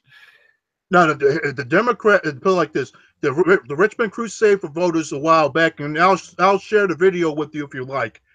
Yeah, absolutely. I want to see it. They had a forum called A Conversation with Our Parties. The Libertarians were invited, the Republicans were invited, the Greens were invited, the Democrats were invited. The Greens and the Libertarians, they sent a representative to speak on behalf of their party. The Democrats did not. And that's important to know, especially in a Democrat stronghold such as Richmond, because it seems like the Democrats have gotten so complacent that they feel like they can just slap a D beside anybody's name and they automatically win elections. But that's been true. That's my point. That needs to be broken. That needs to be broken. I mean, that needs to be broken to every degree of broken. Oh, and Thor Ragnarok, there was a scene where Thor threw his hammer and the woman caught it and shattered the hammer. That needs to be the Democratic Party shattered and broken in that way. Because, I agree. You said, African Americans. I'm not going to keep you because I know we've ran like to ridiculous amounts of time on this conversation. I enjoy talking. Like I said, I got plenty of time. So if you feel like going on, I can keep going on too. Fair enough. Oh man, I forgot my point. No, you were talking about African Americans, and So this has been probably the most difficult thing in the world for me. On 2008, I remember laying in bed. I wasn't necessarily in the best of health. I had just gotten back from a trip. I had traveled the world. I was jumping from country to country. And I get back. I'm not in the best of health. And I'm watching the election. Obama comes in the office. And I'm sitting on the bed watching it. And I see Jesse Jackson bawling his eyes out, crying. He's weeping. And I'm like, yeah, good. Because he was embarrassed. Yeah. It was this feeling of, Yes, you know, good. This was good. This guy ran this kind of progressive campaign. He was flash. He was hope. He was change. He won his election based on hope and almost $1 billion. And you get to the point where after a while, you know, it's like, this guy's trying to pass the Trans-Pacific Partnership. And you read the document and you see him on TV saying this is the most progressive piece of legislation ever. And you're looking at the document, and the document is giving foreign tribunals control over our policies. Meaning, if there's something in the water that some corporations put in the water that's giving your kids cancer, the government can be sued if the government tries to pass policies that may adversely affect that corporation's profits. Now, that is an amazing thing that a president of the United States would be pushing for at the exact same time, calling this legislation progressive. It is an amazing thing to see. And anybody with a certain amount of eyes or honesty, it shatters any illusion. It shatters the illusion. You can't, it's like, you can't reconcile the two. You can't reconcile this thing of this guy saying this is progressive legislation while at the same token you're understanding that this is a giveaway to corporate interests and essentially handing United States sovereignty over. So that was my awakening on this. Now, African Americans. Oh, go for it. I'm sorry. Yeah. Well, see, what woke me up and just for the record, I voted for Obama both times, and he was actually the very first president I could vote for legally. Wow. Because at that time I was 21, and right. I was 21 in 2008, and before that time, like when Bush Jr. became president the second time, I was 17, couldn't vote then, so I voted for Obama both times. But what woke me up out of the illusion is, you know, I kept hearing how Fox News kept on calling them a socialist and a communist, and I was like, I want him to be that socialist and communist. But then he turns around, he commits. We're in 7 different countries without congressional authorization. We're killing countless families out there in the Middle East. Thousands. Absolutely. Like, that's not what socialism and communism are about. So, and that, for me, that just shattered the illusion. Yeah. Because see, at that time, like I said, I was 21 years old, and I was willing to listen to anybody, that was putting their voice out there and giving them. Like, I gave them equal weight. Like, I even gave Alex Jones his crazy ass. I even gave him some weight on some issues. Right. Yeah, because I just wanted to take it all in and learn the information. Yeah. But it's like the more, like I said, the more I knew of the more I saw Obama do that was contradictory of that socialist communist rhetoric, that just turned me off from him and from the Democrat Party entirely. And I'm like, I'm not going to sit there and continue to support a party that's going to support warmongers. Yep. And corporatists. I'm not about that. That's just being honest. Like, I watched Keith Olbermann, and let me get my point with blacks for a moment. Oh, sure. You have a conversation with African Americans, and I love them because they're me. And I put it this way: Aisha's and this is emblematic of some of the conversations that I've had in the past that hadn't necessarily gone well. Aisha's aunt was here one day, and she was watching something that Hillary Clinton was doing. And they were attacking Hillary Clinton unfairly in this case. I got to make the point they were attacking her fairly. And then I immediately kind of flipped to, well, but these are the things that you can't attack her on. And it shocked her aunt to no end. Oh, my God. What? You're attacking Hillary Clinton? Yes. Are you going to answer the charges that I'm attacking her with? Meaning, how are you going to confront the reality that I'm telling you? If you're saying that your ideology is this, and I'm telling you that Hillary Clinton is this, and you can look up everything that I'm saying is true. I'm saying the Democrats, everything that I'm saying is true. How do you reconcile what you yourself say you believe in with voting for this person or supporting this person or supporting this party? That didn't go well. She was crossed at me. She was angry at me. I'm putting her ideas and everything to question. I'm putting it to test. And putting it to test didn't necessarily go across all that well because A, it was like, I don't understand why you're attacking Democrats on this. B, I don't look at politics enough to really get into the minutia of it. I just vote Democrat. And C, you're destroying my Yeah, you're destroying my paradigm. Now, I found though that this is normal among blacks. Blacks don't vote because they love their candidate. They vote because they want to keep the other guy out of office. That's a flat fact. Now, there may be African Americans who are full well into politics and make decisions based upon who the candidates are. But oftentimes, I just run into the average person, most people don't, and this has nothing to do with black or white, most people don't pay attention to politics to these close degrees. But I'm being specific to African Americans because we have somewhat of a tortured history in this country, meaning voting and all these other things in regards to politics and power is vastly important based upon the things that we've endured in this country. So it's like, how do you, and I guess I'm not answering this question is because I need an answer per se, but I'm throwing the question out there because I think I've asked the question of all sorts of people. How the hell do you shake them out of this complacency where they just automatically vote Democrat because of some cultural reason? How do you break it? How do you break it? I have no idea how to break that illusion. Well, to directly answer that one part of the question, it's more of a tradition with the Democrat Party. Like, and one of the things I've noticed is that, people vote, black people, we tend to continuously vote Democrat because it's been a tradition for like the past 50, 60 years. 50 years, yeah. And it's not even been because, we actually, believe in Democrats, we actually want to support them. It's mainly because when they get to the polling station, for what I've picked up, when they get to the polling station, there's somebody working for the Democrat Party that's handing them a sample ballot telling them, vote Democrat ticket. I got to be honest. Even if they they would vote Democrat.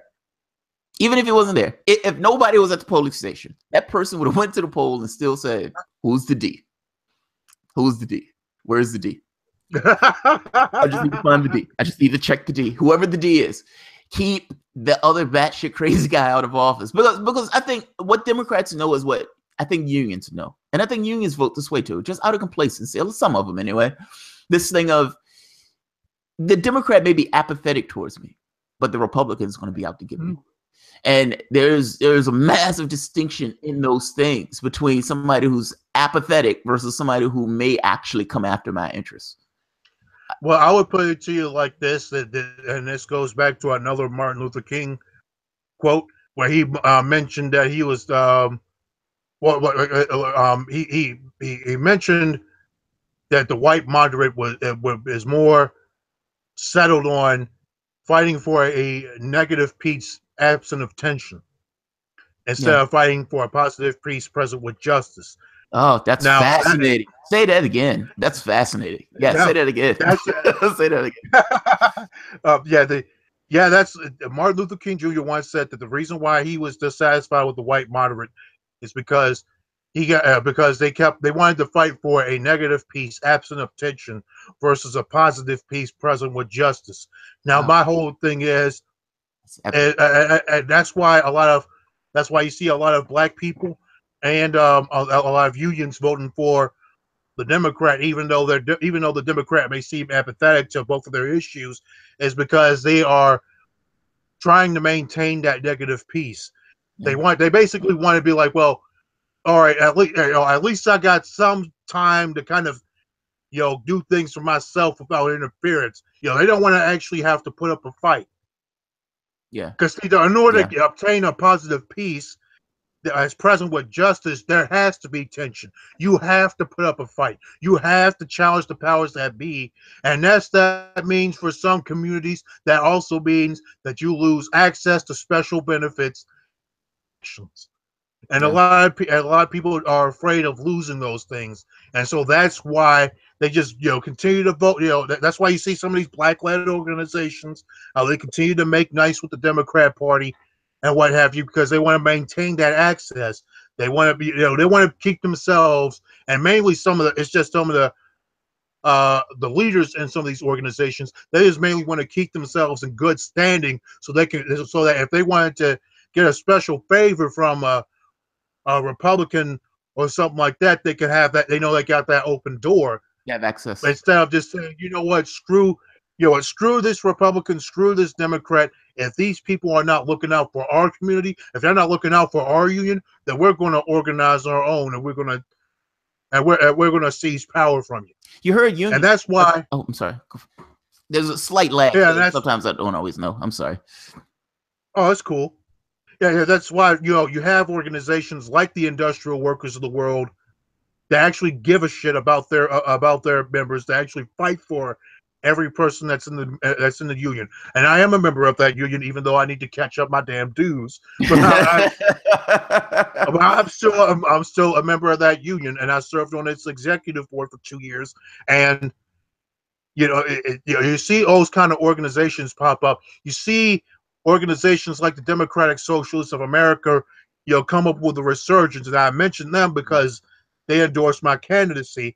You see, that's why you even see, Socialist Party USA, Green Party, Communist Party USA. That's where the Socialist Alternative. That's why you're seeing a resurgence to that in those groups, because you're seeing people, and I would say our generation, and I'm saying that for those who are under 35. I'm 30 years old. I'm not sure of your age, and quite frankly, that's not my business. But you're seeing. I'm 40. I'm over the hill.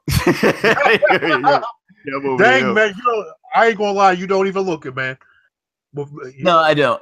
Nobody ever believes it. But yeah, I'm 40. I hit 40 this year.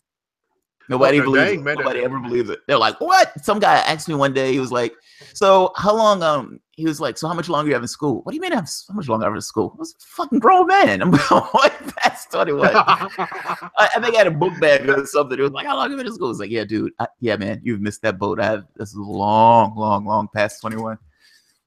Yeah, I bring that up because you're seeing the resurgence in those groups, because you see a lot of people my age that are sick and tired of seeing our elders, those who are in their 50s and 60s and what have you. We're getting sick and tired of seeing our elders just put our issues on the back burner. We're tired of seeing them just get on their knees and just and bend over. We're sick and tired of it. We want people that are going to fight for us, and we figure that if nobody else is going to fight for us, then hey, it's about time that we go ahead and start doing everything. Take everything up on ourselves, as they say, right? If you want the job done right, you got to do it yourself, and that's what the millennials are recognizing. We got to do it ourselves because nobody's doing it.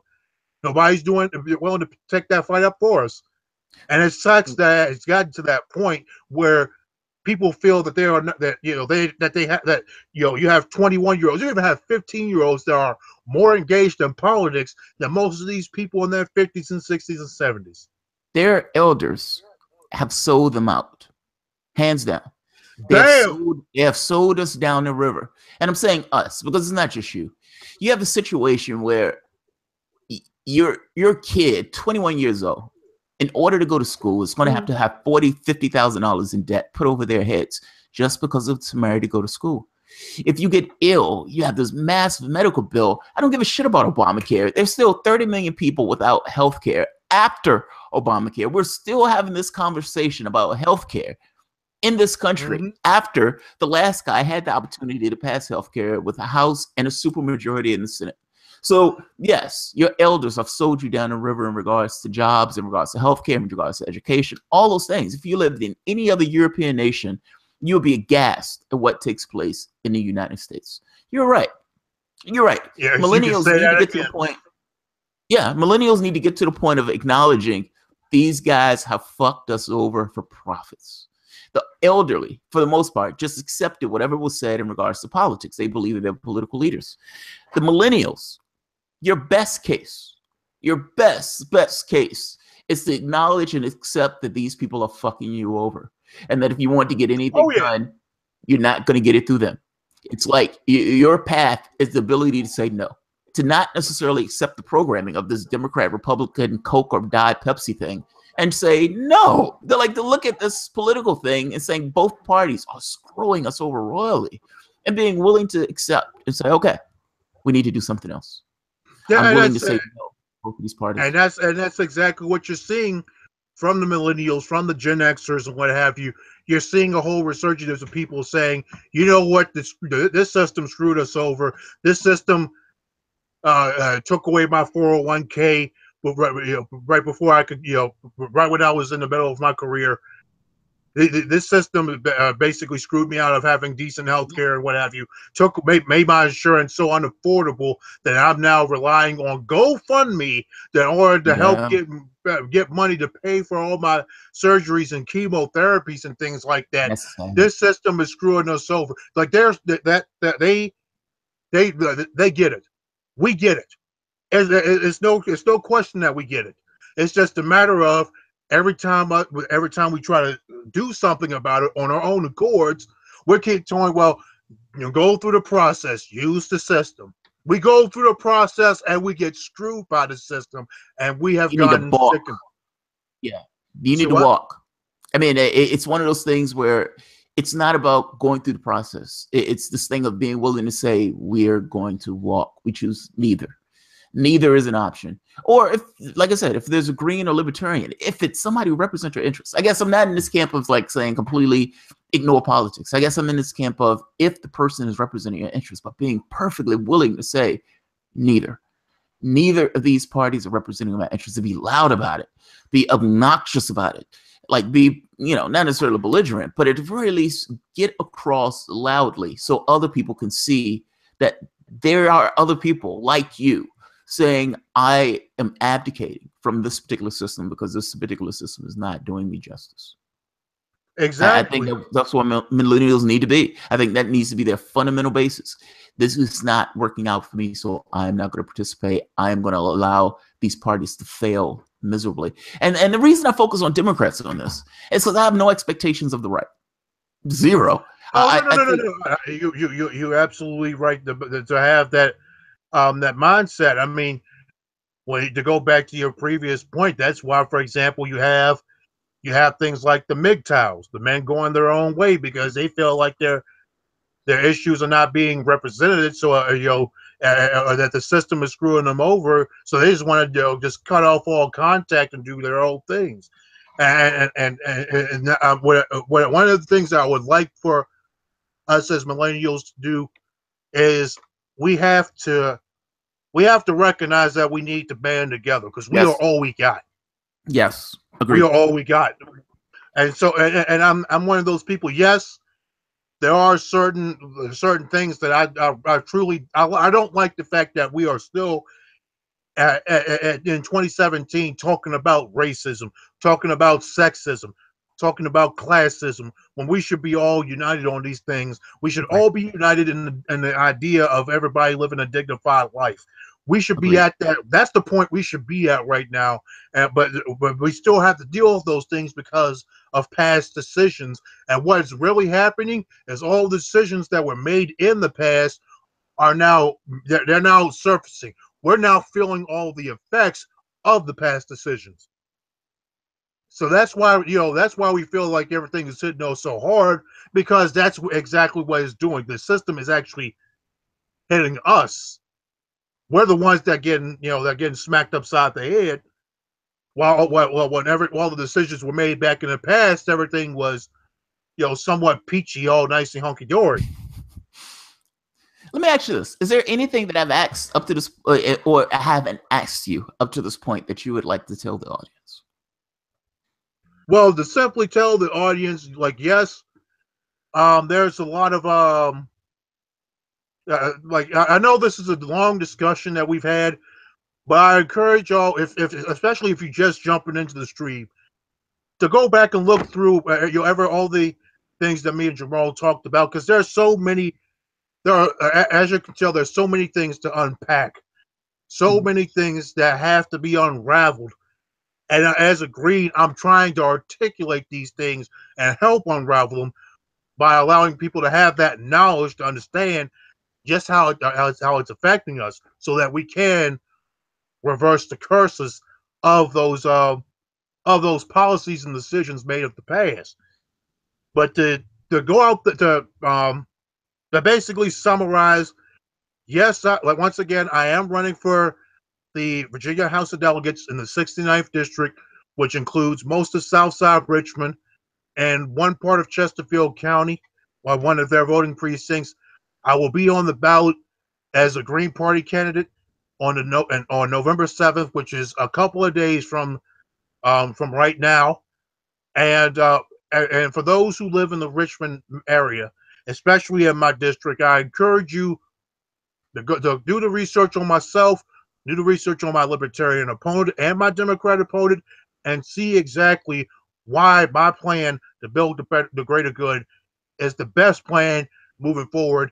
Because when you look at my plan and you actually compare it to those that are all the other House of Delegates candidates that are running around the state, my plan is the most comprehensive and the most well-researched and the most solid plan. And there is no reason why things that I'm trying to fight for haven't been fought for already, other than, of course, your typical politician taking thousands of dollars in corporate donations from companies like the Geo Group and Dominion Energy and all those little things. So, if those who live in New Jersey, if you live in New Jersey, you're watching this stream, please vote for Seth Caperdale for governor. Seth Caperdale for governor. Please vote for him. Who's Caperdale running against in Jersey? I have no idea of who the Democrat or Republican candidates are, and quite frankly, I don't give a damn to even think about those two because they're both corporatists, and they have not come up on my radar. Fair enough. That's fair. That's fair. That's fair. And here in Virginia, I'm personally, in terms of supporting who I'm supporting for governor, the Greens do not have somebody for governor on the ballot this year. And it sucks that we don't have that, but that's it. That's the reality of it. But for those who live in Virginia, I'm personally for governor. I am going to be voting for Cliff Hyra, who is a libertarian, who opposes the pipelines, who also has a strong criminal justice reform plan that is directly in line with mine. I encourage those in Virginia who are sick and tired of the corporatist duopoly, the Republicans and Democrats. If you're sick and tired of the moderatism from the Northam campaign and from the Gillespie campaign, support Cliff Hyra, and let's be that middle finger that overthrows the corporate duopoly in Virginia, and support candidacies like myself. And there's like four other Greens that are also running throughout the state as well. Jeff Staples in the 77th, which includes Chesapeake and Suffolk. Gerald Anderson in the 88th, which includes Fredericksburg. Marcus Sutphin in the 59th, which includes some parts of Albemarle County, Nelson County, all of Buckingham County, and Will King, who's running in the 18th district, which I believe includes Fauquier County and some other parts of some other counties up there. Yeah, if I'm not mistaken, you're in my district. Like, you're the person who's in my district, so you would get my vote. I got a letter. You got a letter from who? I got all these mailings. It was like 6 or 7 different mailings. It was like, what the hell? Why are they wasting all this paper? Yeah, man, you have my vote. You have my vote. I would give you a quick question. Yeah. Just a quick question. I'm not trying to put your whole business out there. Go for it. Where your polling place, is it at A.M. Davis Elementary School in Chesterfield? My polling place is right. See, I don't know the name of that school. It's across from an Arby's. I don't know that much. It's like on Turner Road. It's my polling place is like near Turner Road. Oh, okay, yeah, I think that's close enough. You should be in my district, because I know the only precinct in Chesterfield that the 69th district includes is the Davis precinct, precinct 515 in Chesterfield. I think it's Davis. I mean, it's like right on Turner Road. Like I'm like 5 or 6 minutes. I'm like 5 minutes away from Turner Road. I don't even think it's that far away. It's like 2 minutes. Yeah, Turner Road is a good chunk of Turner Road is in my district. That's probably it. That's probably it. I believe that's it. So yeah, you would. Yeah, I should be on your ballot then. If you're, it's mainly like if you between, I believe, Pocoshaw Creek, and then you're going north. Yes, that's it. Yeah, that's it. I know exactly what you're talking about. Yep, that's it. You're in the area, man. Movies. Yeah, that's it. That's it. Yeah, man. I will go and gladly place that vote in for you. So. Thank you very much, man. And if you can't tell your neighbors and your friends or what represent have you. my interests, you gladly get my vote. If it was one of those days where you were in that office and you weren't, I would probably call you to account. I would say bad things about you. Well, no, it doesn't matter whether I'm representing your interests or not. Still hold me accountable. Anybody else in the office. Oh, of course. As Yeah, I that's say, my point. yeah, no easy terms, no easy elections. So we have questions. So one of the questions is from Gardnome. Gardnome. Oh, sure. Is he's a Hillary supporter. He loves some Hillary Clinton. He loves her. He wakes up in the morning thinking about Hillary Clinton. He goes to bed at night thinking about Hillary Clinton. And he has a question. He said, ask you, I'm joking, by the way. He doesn't like Hillary Clinton. I'm totally joking. He said, ask him about the astroturfing measures like Justice Democrats and their role in upcoming elections and their effect on support for the Greens. Justice Democrats, Our Revolution, etc., bleed away support from the Greens. Essentially, what do you think of these measures to reform the Democratic Party? That's essentially what he's asking. Well, I'm gonna just simply say this for all those who think that the Justice Democrats are the way to reform the Democrat Party.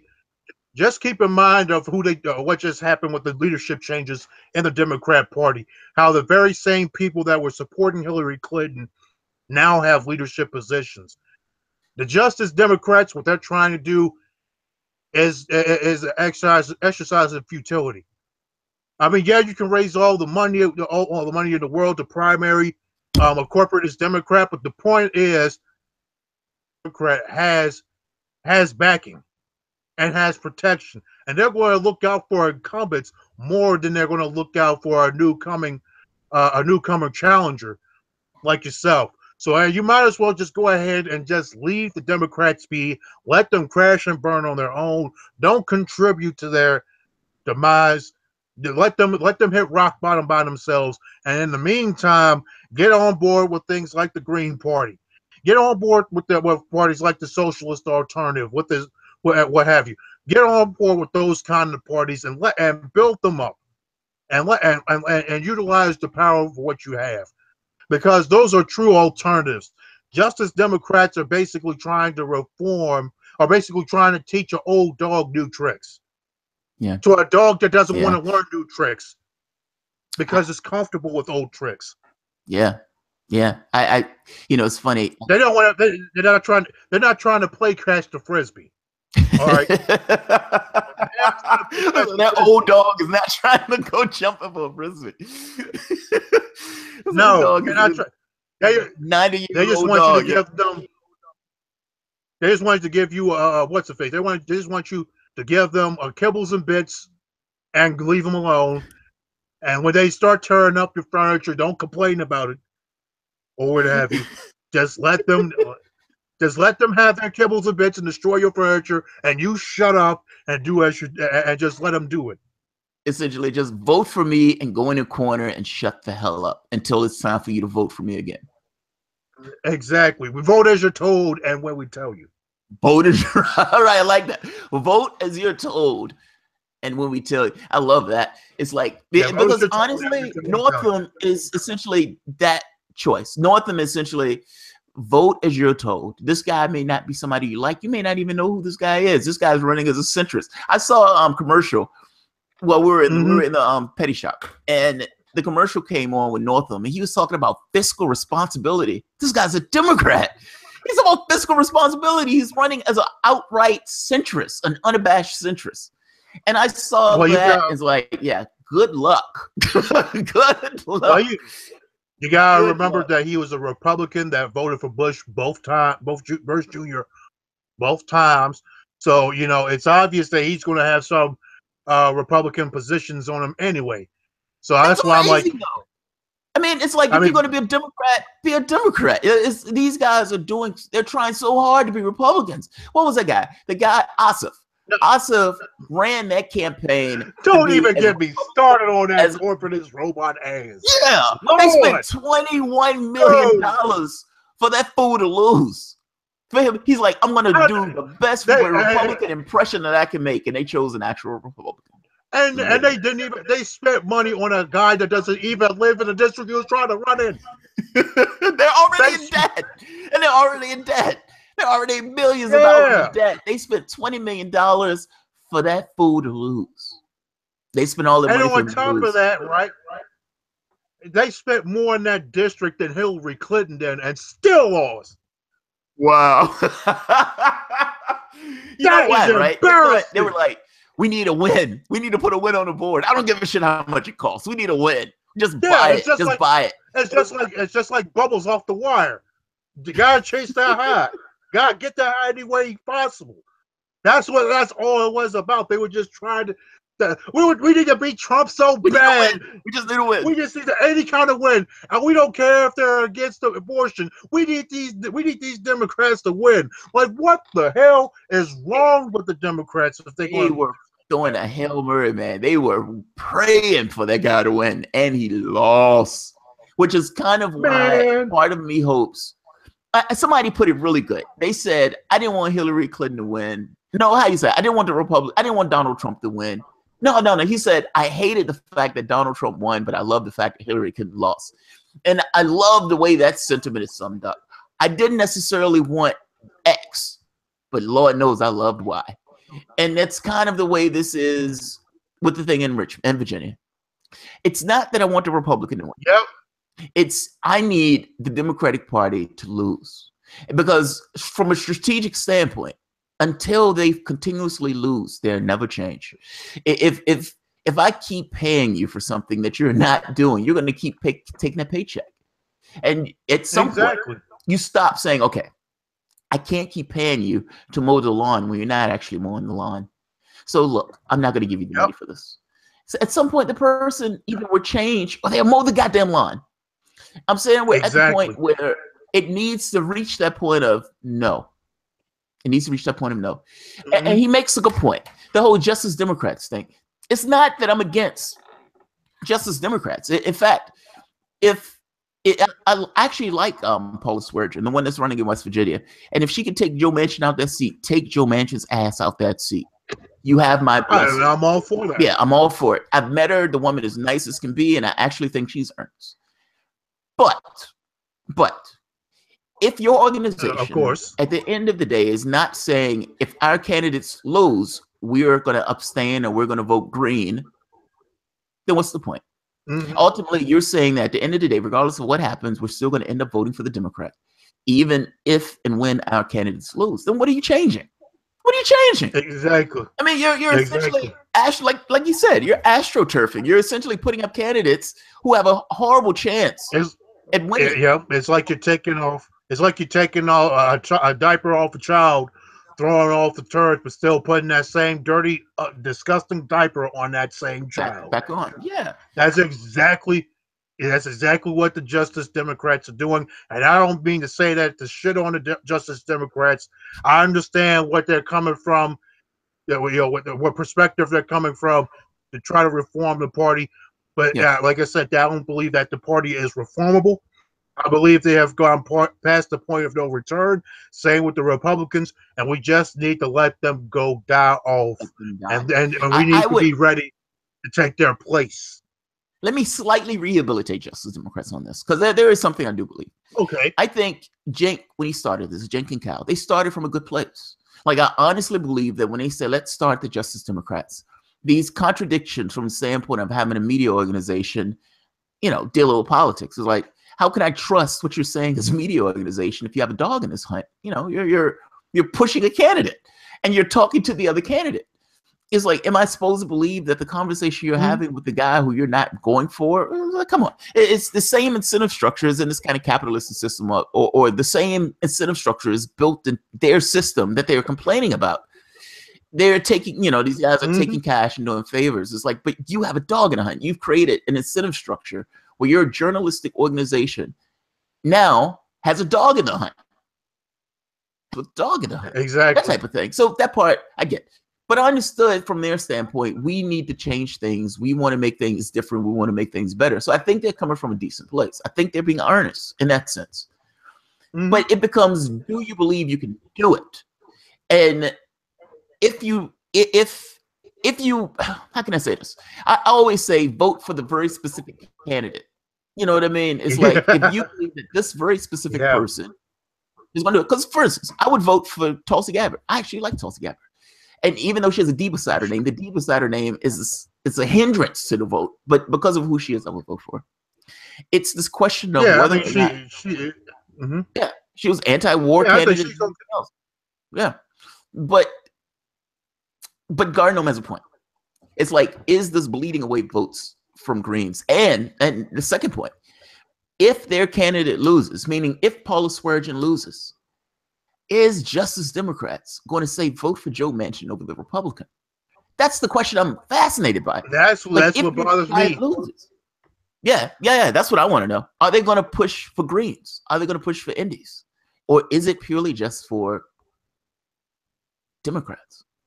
That's what I want to know. Yeah, I mean that's the same. That's where I'm coming from about, like, you know, if they go back and support the corporatist Democrat anyway after their Democrat loses, then what's the point of even having something known as the Justice Democrats? It's like, where's the justice if you're willing to automatically go for the Democrat regardless of what takes place? No. I mean, and if my thing is, if you're going to be the Justice Democrats, then how about y'all start, you know, getting more people into the party and start challenging the leadership of that party, especially at the local level? Why don't y'all start challenging the leadership of the party and throwing out all these corporatists? Why don't y'all start driving them out of the Justice Democrats? That's what y'all should focus. Yeah, I would have loved. Because that's where the problem is. I would love for TYT to come out and say, if our candidates lose, Democrats are not getting our votes if they don't represent our interests, as just a flat statement. That's what they should do. Because ultimately, you really want to scare, if you want to scare the shit out of the Democratic Party, you go out and say, look, we may not necessarily be able to put up a candidate to beat you, but guess what? We can make you lose. We can make you lose one election after the next. If that means we have to weather the storm of living through a Republican, then we need to weather the storm of living through a Republican. You're not getting that vote. And to stomp on it, even if when Hillary Clinton was running for the election, instead of bashing Donald Trump continuously, yes, bash Donald Trump. He's a horrible fucking person. But her too. Yeah. Her too. Like, if they would have took this position like nobody gets... Yeah, we're not voting for you if you don't represent our interests. That position. I don't give a shit who it is. We're not voting for you if you don't represent our interests, meaning we're willing to let Democrats lose in order to get ahead what we consider to be this kind of left ideology, because we accept the Democratic Party doesn't have ideas. That's a better position. That's the same way. Yeah, that's a better position. The same way. That's what you look at. You look at how here in Virginia with the governor's race, for example, there are a lot of people that are saying we're not going to vote for the Democrat. We're not voting for Ralph Northam. Right here. Because he's not truly... Exactly, same here. Like I said, I'm voting for Cliff Hyra on principle. Yeah. Because I believe that in terms of who's going to represent my best interest, it is going to be Cliff Hyra. Because when it comes to his criminal justice platform and his opposition to the pipelines and a few other issues like abolishing the SOL test, for example, me and him are on the same accord. Yeah. Okay. I need to look at what's going on with him. Yeah, I need to look at. Yeah, Garrett say look up his platform, because he's just like with Joe Stein last year and with Gary Johnson. Cliff has been deliberately excluded from the debates. Nobody ever gave him he basically, like, his airtime has basically been limited to, you know, just newspaper interviews. They haven't given him he has not had a chance to be on a debate stage, and I feel that third-party candidates should be allowed to get on a debate stage. Let me ask you and this. Be able to outclass the question of Sanders. The question of Sanders. I'm going to put the question to you. Now, people, and I'll leave it as, because we're almost hitting 11 o'clock. People have, God damn. People have, we've been talking for a while, and I enjoy it. It's all good, man. I have no problem with this. I've enjoyed this. Yeah, I've enjoyed this. That's what when I enjoy the conversation just keeps going. Unless the other person's like, all right, cut this short. Hey, time flies when you have fun, right? No, man, I enjoy the conversation, and like I said, I want you to do exceptionally well. I don't have the number of subscribers and everything else that I would like to kind of give a send off, but to the degree that I can give any assistance on this, I want to give assistance. And I know that many times Democrats, Republicans shut people out of debates and shut people out of the conversation, and they try to force people into this belief that there are only two parties. There are only two parties. There are only two parties. Don't think of anything else but Pepsi and Coke. Pepsi and Coke. It's like, hey, there's an RC. Fuck RC. There's only Pepsi and Coke. That's the methodology, and that's beaten to you. No, seriously, that is beaten to you as a kid. Into this, and RC Cola or Dr. K. Right, or Dr. K. Just some sitting on the side, and they're like, "Oh, fuck that. Don't pay attention to that." Like, get that can off of the counter. It's just Coke and Pepsi. Who put this thing in here? Yeah, that's their thing, you know. And part of that is from the time people are kids to the time they grow up, that is beaten to them as if, and it gives you this false impression as if the range of debate is between Pepsi and Coke, as if the little sweetness of Pepsi is some distinguishing difference between those things. And the news media will come out and say there's a difference between Pepsi and Coke is arguing about these minor distinctions that don't necessarily really matter into the overall whole. Yeah, it's amazing. There it goes, right. They'll be like Pepsi has a lot more sugar and Coke has actual cocaine in it. Right. Yeah, it's amazing how that works, man. That's this odd hegemonic view of our society, that this is the way things are. This is the way things always are. Nothing could change the way it's amazing. Markets over people. Here's a little classic one they've been throwing out lately. The system is always set up for two political parties. Like, that's the other one. That's the other one. The big other. Get that out of here. Like, it's the big other, man. The big other is the problem. I would do this if other people did it. I mean, I would vote for Jill Stein. I like her platform. I mean, she sounds like a lot like Bernie Sanders if other people did it. And that's the big other. I would argue is the thing that you're fighting against. Yeah, it's the big other. It's that esoteric other. Yeah, it's that we can't. Yeah, we can't support third-party candidates because they aren't supported, because we won't support third-party candidates because they aren't supported, because we won't support third-party. That cycle just continues on and on. Yeah, it's amazing. And it's like, I get immensely aggravated, and I bug the shit out of my wife about this stuff, and she's looking at me like, do you believe that I have these answers? Like, it usually comes into one of those conversations.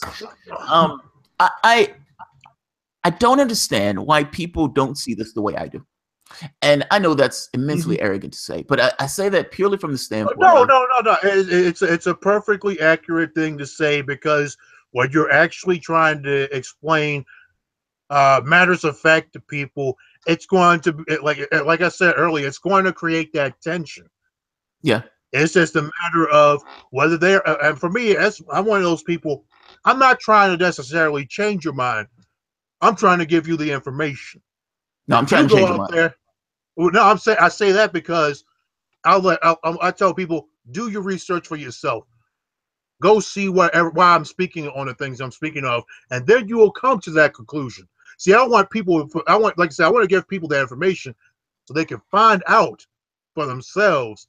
They can do their research, their critical thinking, and come to that understanding that, the reason why you and I are coming from the perspectives that we are is because of the issues of what's happening.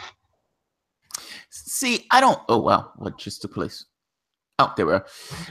Lefties.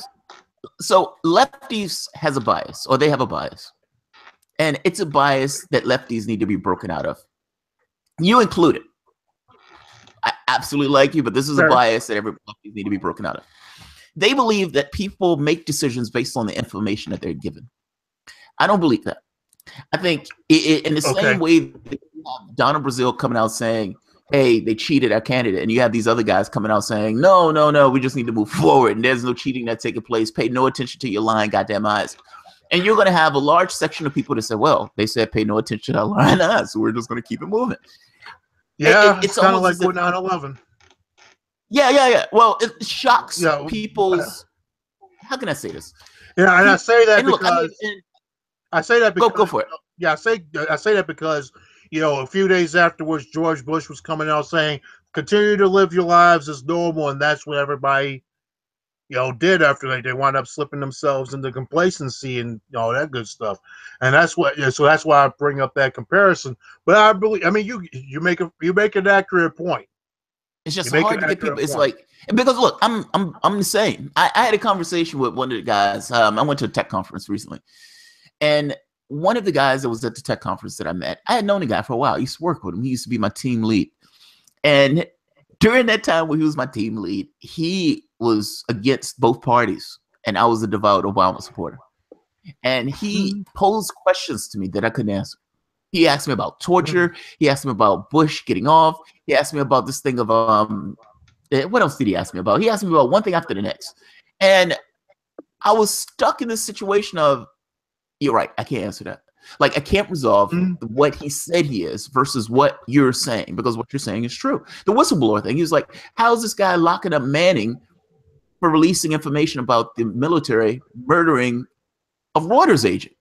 And not just locking him up, the guy's coming out saying that, he's for whistleblowers, and he has a transparent organization and everything else. He just locked up a guy who said, hey, they're releasing information on they murdered Reuters agents.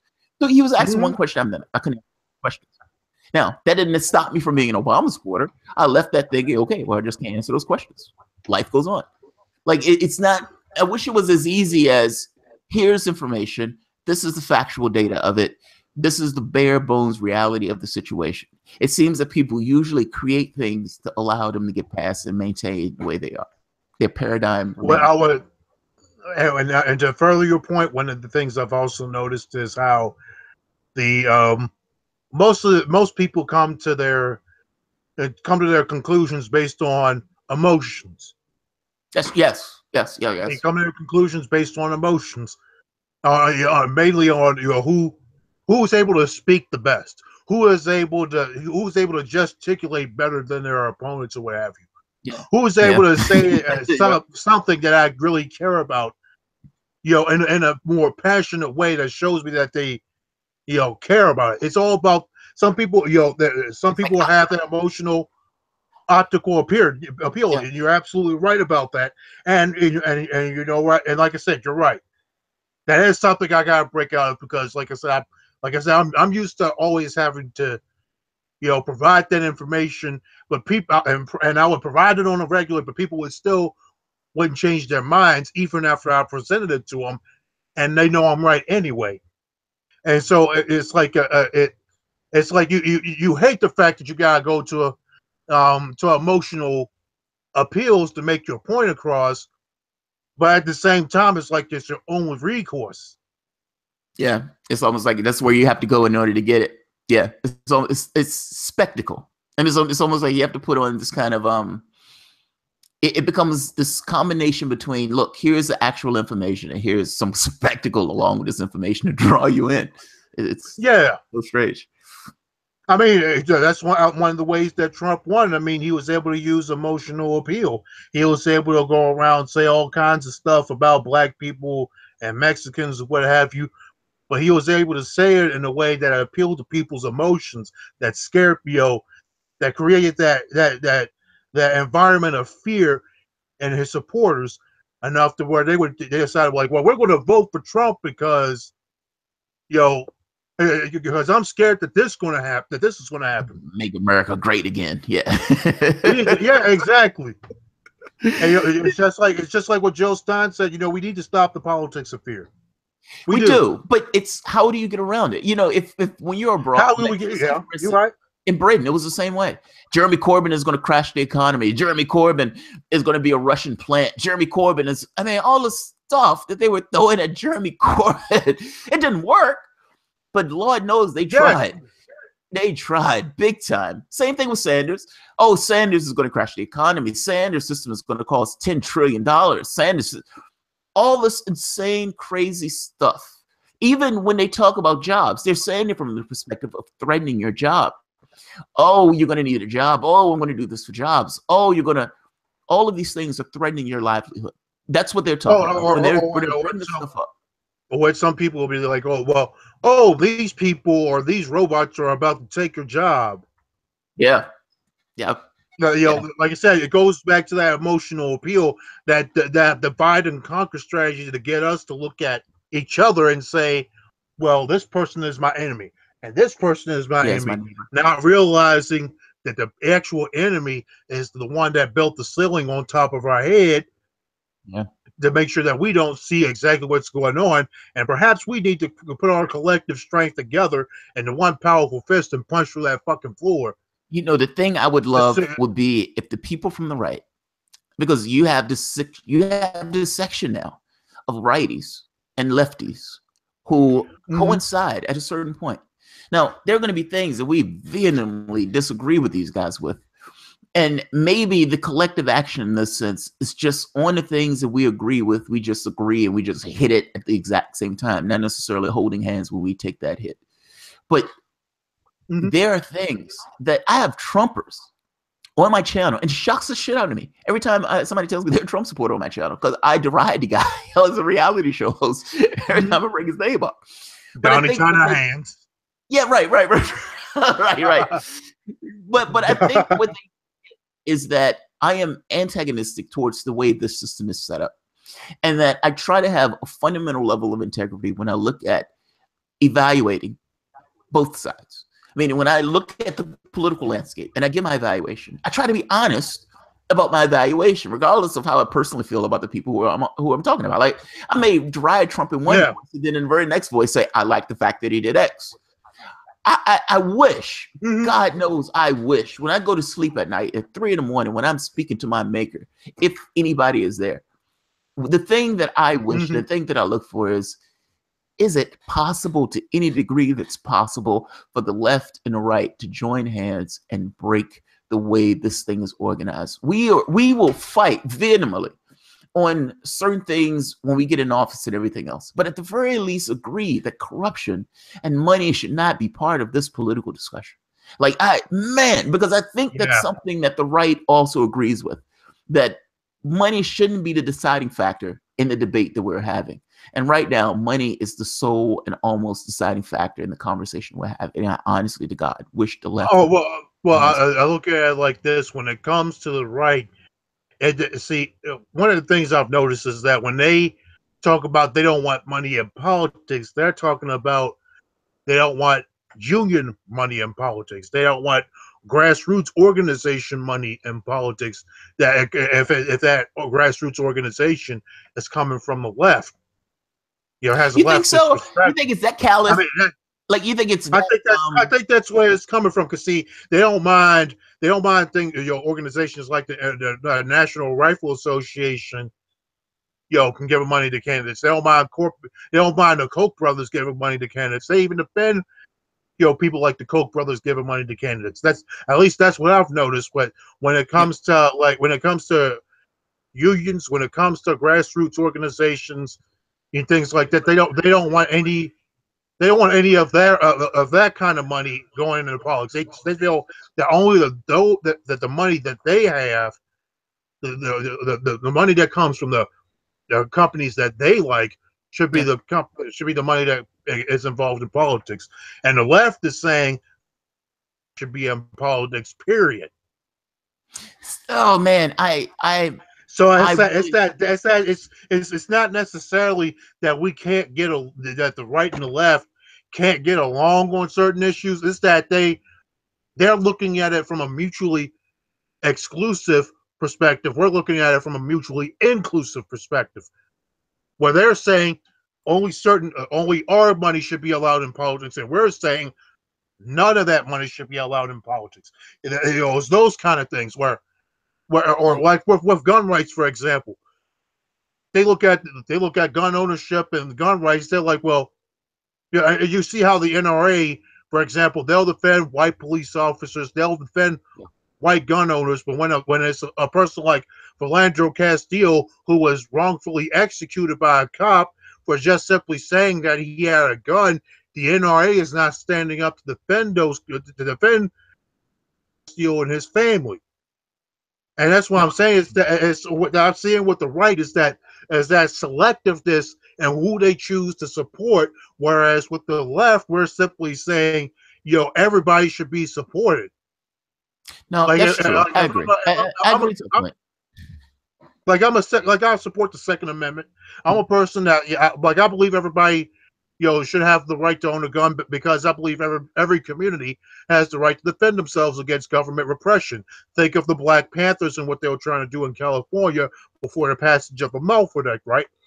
Yeah. So, a person like me, if I see a person that's been, that they were wrongfully, they wrongfully had their gun seized when they had every right to have that gun in their ownership, or something like that. I'm going to be willing. I'm willing to defend their right to, own that gun just as much, regardless of what their political persuasion is. But yet, the moment that if I were to own a gun, I can't expect the NRA to come defend my rights. Oh, that's even not if happening. I was a due. Yeah, exactly. Especially even if I was a dues paying member, I still would not have. Could not have that benefit of being protected by the NRA. And that's, like I said, that selectivist. If you had a gun and you were walking down the street and you were either shot or detained by a cop, and they found that there was no justification for you being shot or detained by the cop, the NRA would be mum. The NRA wouldn't say squat. The NRA can go fuck itself with this whole gun rights thing. They don't necessarily protect the rights of certain factions of the society itself. They only seem to protect the rights of other factions of that society. So yeah, the NRA is, yeah, and they don't even give a shit about their members. They care about the dues, and they care about the manufacturers who are paying them. The members are just a proxy to get the support from the public. Man, and that's why I say it's with the right. It's just that selective enforcement. I mean, not that selective enforcement. That the selective endorsement of policies, and what have you. That concerns me. Like if you're going to, like if you're going to be on, for example, if you're going to be on the side of gun rights, then look out for everybody's gun rights. But if you're going to be selective about one person's gun rights and not look out for everybody else's, then in my eyes, you don't really have much credibility. Agreed. Okay, that's fair. I agree with you. No disagreement. Is it fair to say, however, that the left or the right would say, well, look, the left is also selective. And from the left's perspective, they would be looking at Democrats when they're making that assessment. And the same way that you're looking at Republicans when you're making this assessment. Like when I'm calling the right, I'm not calling the right these corporatists, these guys who for the most part are fair weather friends who just do whatever the party tells them to do. Not these cultural Republicans. I'm not even talking about the race. Like take the 10-20% of the people in the country who are racist or Republican, take them away. Dealing with just people for the most part who either voted for Trump or who are what would be considered the far right, maybe even libertarians.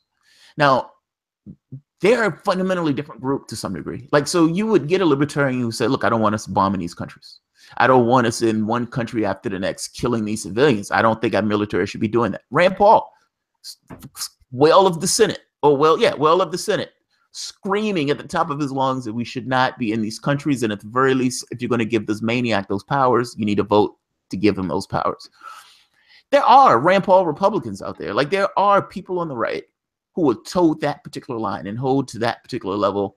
I guess you can call it. And I want to fight with them. I want to stand with them and fight with them to stop that, because I personally don't believe that we should be partaking in acts of violence while we sit there and say that Antifa protesters and children should never exercise violence. I feel that's hypocritical for us to say that one faction cannot commit violence, but yet we allow our government to continue to commit acts of violence across the world and even here in this country without being held accountable for it. So if there's Republicans out there that are willing to step up and fight for that, then I have no problem with with joining with them in solidarity and to make those demands to those in power.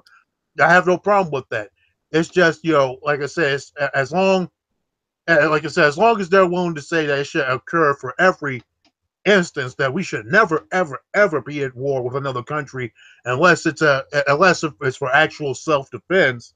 Yeah, they're enemies that are at gates. Yeah, yeah, at our gates. Yeah, it's soldier up. I see. My whole thing is, and this is another problem that I've also noticed, And some people, yes, there is.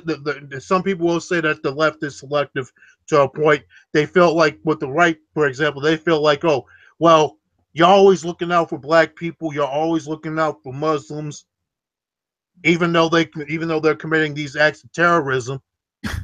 I mean, look, I get that perspective, but they're not recognizing, and like I said, that's that selectivist.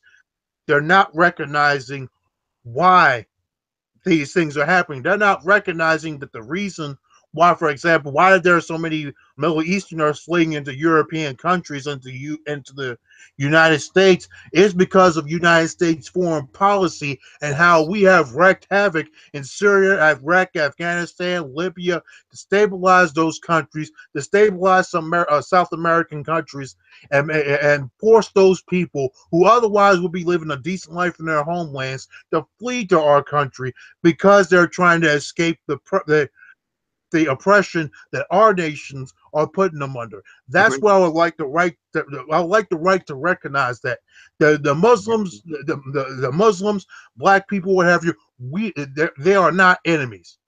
They never will. The They would main, never recognize it. They're not that empathetic. Unless if they would just recognize that the main reason. See, my thing it comes from this, and once again, another Martin Luther King Jr. quote. no, I love We are, Martin Luther King. I've watched so many of his lectures because they're fascinating. I mean, well, sermons, they call them sermons, but yeah. they're fascinating to hear. I The mean, man is he was fucking amazing. yeah. I mean, but to say this quote right, we are called to speak up for the victim, for the weak, for the voiceless, for the victims of our nation, and for those that this nation calls enemy. Okay, I strongly believe in that. Yeah. I look at the fact that Muslims, that immigrants, that black people have been called enemy, that gay people have been called enemy, that homeless people have been called enemy by our government, that poor people living in public housing and in trailer parks are being called the enemy. And my whole all my politics centralizes around speaking up for them. Yeah. Yeah. It's like a And I moral imperative. will, and that's what I'm saying. That's right. It is a moral imperative. Because it's a moral imperative that we speak up for those who do not have power, who are the least of us in society. It's our obligation to speak up and defend them. That's I why I always say have we no are the problem conscience with of this defending. nation. That's always the way I put it. We are the conscience of this nation. We And are I, the heart I, and the conscience. yeah. And I felt like, I guess my feeling is by being scared as leftists, and for the most part, toeing in line with the Democrats, saying, okay, you're right, we're terrified, you're the least worst, these guys are batshit crazy, you're going to get my vote, et cetera, et cetera. We've allowed that responsibility to fall by the wayside. Meaning, it's like Yeah. the people who are the least of us lost their voice based upon us essentially not having the bravery to say, no, we're not necessarily being complicit to what's going on. And it keeps coming back to exactly what you've been saying about that. It's just a matter of who is willing to not only stand up and say no, but to say hell the fuck no. Yeah. and, Right. and if you keep on trying to mess with these people, we're going to smack you. That's what's basically we gotta be that parent that Let me ask sees you this. So one what's of their going on children. for the next 2 days? So on Tuesday, Sure. people, we go to the polls. And what are you going to be doing Monday to get prepared for the polls?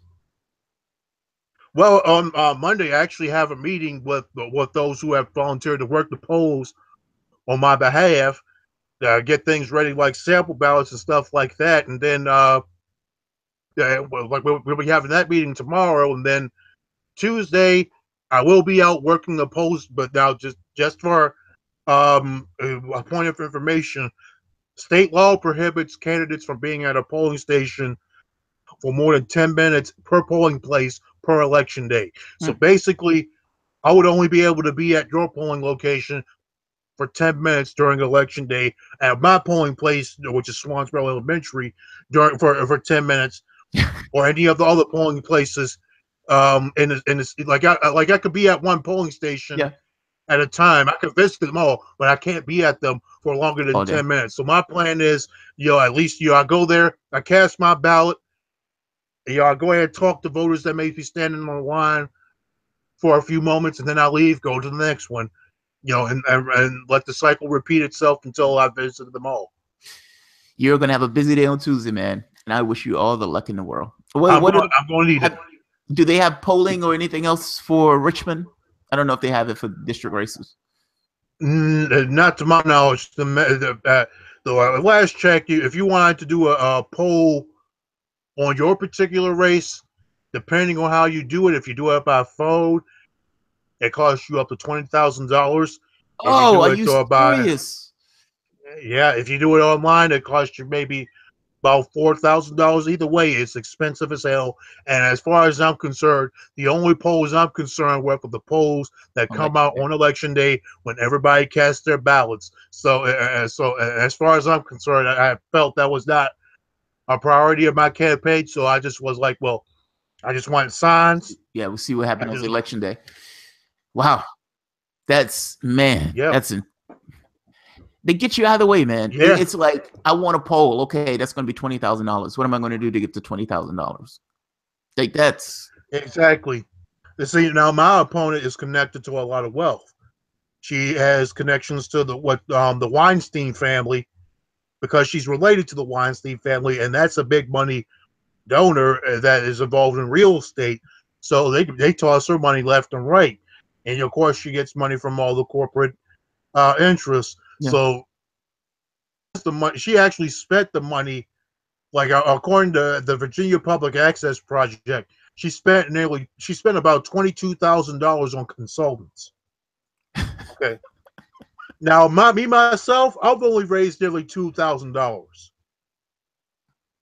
and most of that went directly to campaign expenses. And in some cases, me and my campaign team even pulled money out of our own pocket to cover some campaign expenses, like getting signs, like making sure we have food to feed our canvassers at the end of each canvassing, and stuff like that. Like, we actually wanted to run a campaign. I'll call it a campaign of compassion. Yeah. Where if you come canvass for me, you're going to be fed, able to relax and chill and all that good stuff. But we're going to still get the work done of getting the message out there. But I'm going to make sure that you're taken care of before you leave this canvassing. Were you able to get assistance from the union that you that you're affiliated with? The industrial workers of the world doesn't get involved in political activity like that. They don't come out and endorse. What? No, they don't. They don't endorse in political activity. They're under assault because. Well, I mean, no. It's just the fact is that the industrial workers of the world, the way. Because I always say this: the industrial workers of the world is the most left-leaning union there is. The socialists, anarchists, communists, what have you, you will find them there. So why the hell aren't they politically active? They're politically active. They just don't get involved with elections.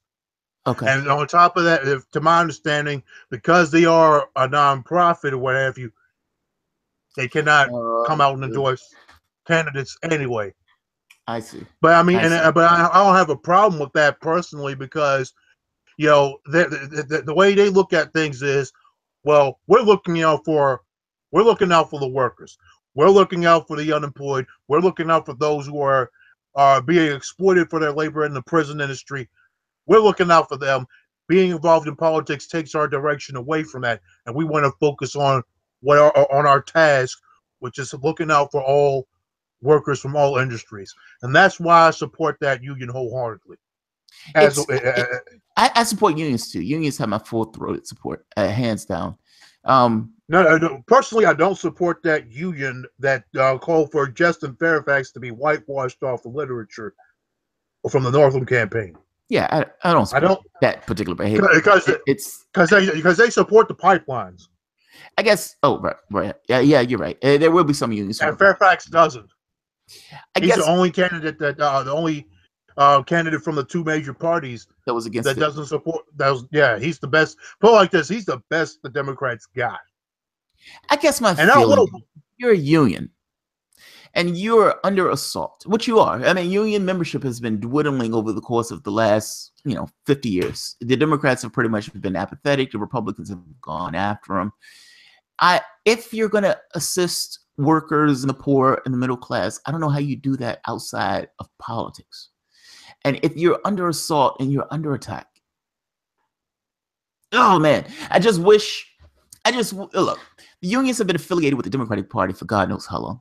And they haven't recently. Jimmy Dore had this thing showing that the unions were talking about forming a new party of their own, essentially breaking away from the grip and stranglehold of the Democratic Party, because they understood that, yeah, which is damn good. It's amazingly good. And it opened them up to being able to support third-party candidates, meaning we're open for business. If you represent our interests as a union, you would get our vote as a union. We're not tethered to the Democratic Party. I love that. Love it. Yeah. Love it, love it, love it. Something they should have done 20 years ago, hands down. When Bill Clinton stuck that knife in the back of workers with NAFTA, when Obama tried to rip that knife, even pull it all the way down to the gut with TPP, they should have gotten it. Well, or when Obama claimed that Obama promised that he would march with teachers and never Employee Free Choice Act, yeah. Yep, and never even put on a shooter march with those who were striking in Wisconsin. That should have been that should have opened up the eyes of all the unions and been like, you know what, we need to break away from the Democrats, because if Obama's going to make promises he's not going to keep, we need to stop supporting candidates like that, and we need to break away from them. So I believe this is a good move.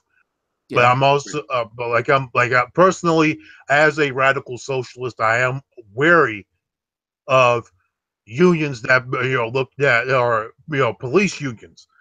Yeah, like I am wary of those, because police have been one of the main entities that have broken up union strikes. Fucking maniacs.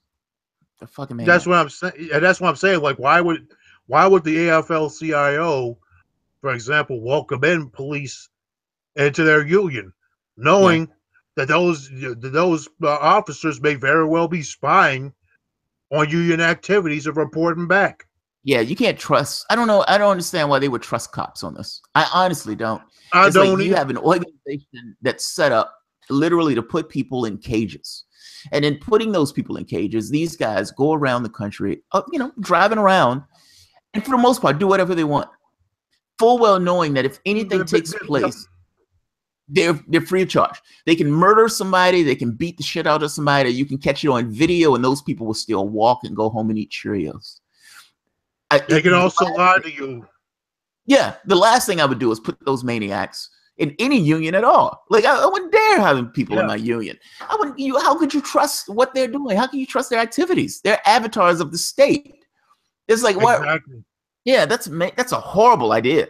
That's a horrible idea. I understand they may want to blow up their ranks. You increase your ranks by political force, not by putting in people who are going to be spies.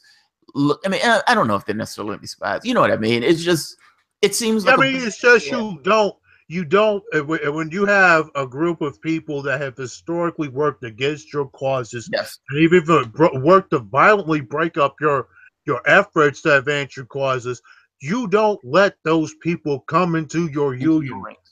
Think about that. The people who the people who the government sends out to bash the heads of the people who are in no union, the union says, "Hey, welcome into our union." That's insane. Exactly. And the thing is that they're beating in the heads of people that could be possible allies to the union. Yep. And they still, but instead of reaching out, recruiting those people, they would rather allow police to be part of their union. But when you look at, for example, the Democratic Socialists of America, there was a police organizer that they drove out of their organization because they made it clear that they were against cops. That's something I want to see the union start doing. Saying, you know what, FTP, screw the police. We do not welcome police into our union, and we will not, and they will not be supported by us. And that's what I would like to see if they want to have any more credibility for myself. And I'm talking about mainly the big business unions, not unions like the Industrial Workers of the World, which clearly doesn't even allow. Yeah, they don't allow police. They don't allow bosses or what have you. There is a fundamental reason for it. Also, it's like the people who decide that they wanted to be cops. Some of them I would imagine went in with the best of intentions. Fair enough. But at the end of the Yeah. day, when you have some kind of action where you have people protesting and you have some people sitting on the pipeline, when those people were on those pipelines and Standing Rock, they sent out cops to bash the heads of peaceful protesters who were out there praying. Now, that cop got out of bed that morning, put his shoes on, put his uniform on, saying he was going to represent the public itself, and went out beating the heads of the public. Ultimately, Yep. these guys are paid to do things, to be avatars of state force and state violence. And this idea that you're going to bring them and welcome into any organization that's supposed to represent workers, it's insane. I'm sorry, that's insane. Yep, These people can't be trusted. They've made the decision that they're going to take cash from a state and use that cash and use that authority that that state gave them to beat the shit out of the regular citizens of the country. And you're welcoming those people into the unions? That's insane. That's exactly. insane. It's sick. It's sick.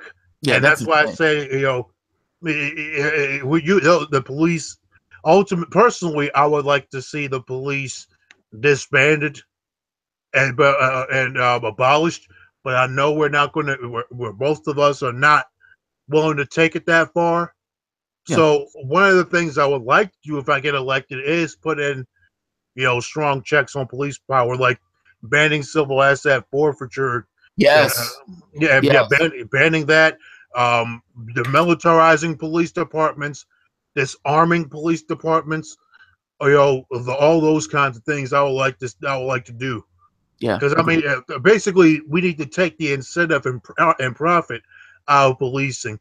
We gotta stop, enhancing this police state that's creeping up on us. Not just that, power.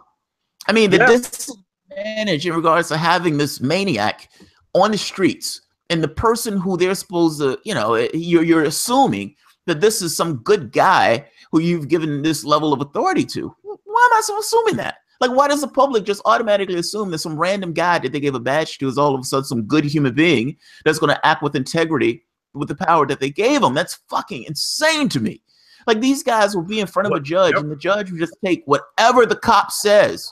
The judge doesn't know this asshole from a hole in a wall. And they would take whatever this guy says over the word of somebody else, even though both of these people have just now stood before this judge. That is amazing to me that this is allowed to go through. You should have video cameras. You should have civilian oversight of all police activities. There should be no situation in which police civilian review boards. Yes. Yeah, there is no situation in which you should have another human being having that much authority over another human being by themselves, individual, single. One cop is with some guy, has his knee on his head. Another cop comes in and starts kicking the shit out the guy. He doesn't even know what's taking place. He just starts beating the shit out the guy because the cop has his knee on the head. You find out that the guy did nothing wrong. Nothing wrong at all. It's amazing. And we've seen that play out. What we allow in this country is terrifying. And you have people in other countries like, oh my God, you people are maniacs. Why are you allowing cops to roam free like that? Like these rabid animals roaming the streets, willing to assault and attack anybody that they want, knowing full well that they can get off for it. Yeah, I don't like cops. I see my whole thing. Necessarily disband the police force. I'm not there, but definitely they need to be depowered. And there needs to be a clear understanding that they are subordinate to the will of the public itself. Until you get to that point, there's always going to be problems with these guys abusing consistently their authority. And see, well, my thing is with the police, we've already have reports from the FBI as early as 2006 and a couple of years ago showing that there were members of the Ku Klux Klan and other white supremacist groups that had successfully infiltrated the police departments across the country. Yeah, I saw that.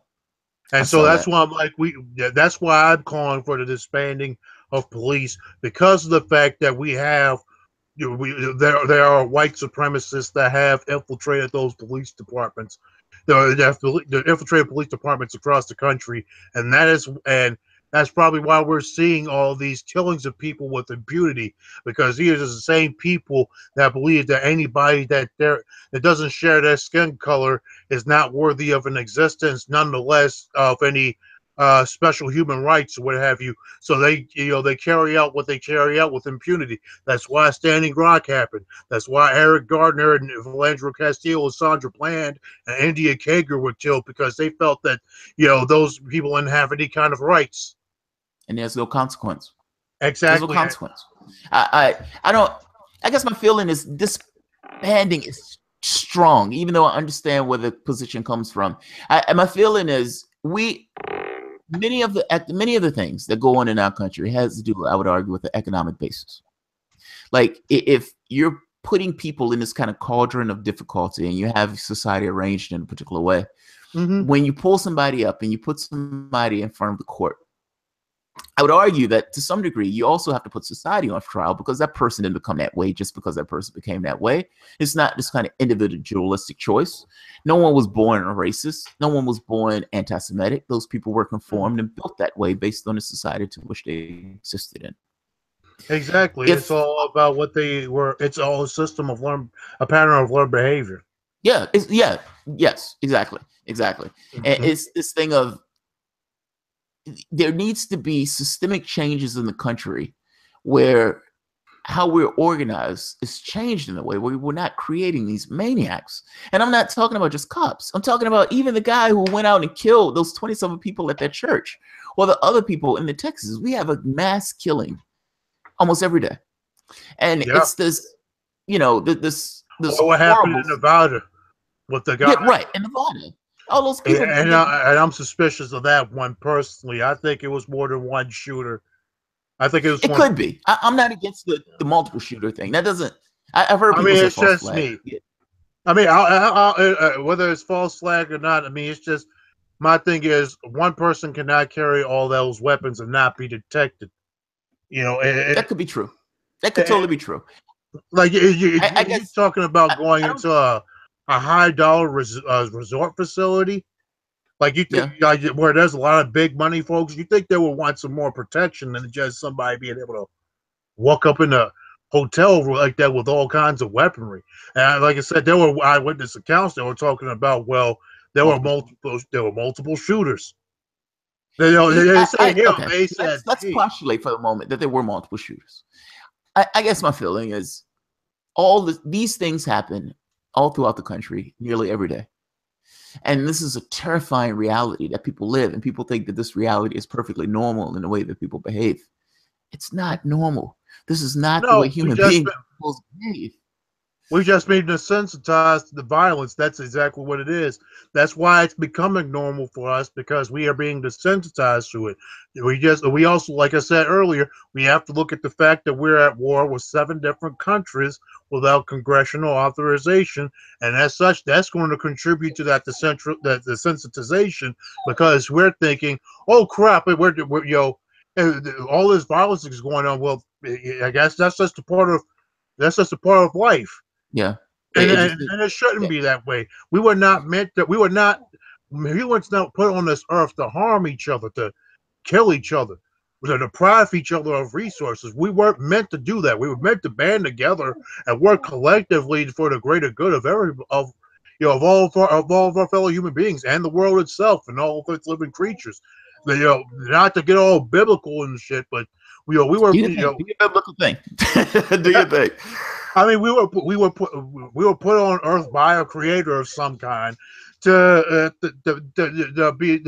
be good stewards of the earth and help it be fruitful and prosperous for every living thing on it. But we failed at that task. But as much as I would love to continue this conversation, at this point, I actually have to get myself to bed. I understand. I understand. Look, man, I really appreciated this. And like I said, I love talking to you. I enjoyed the last conversation that we had. Thank you.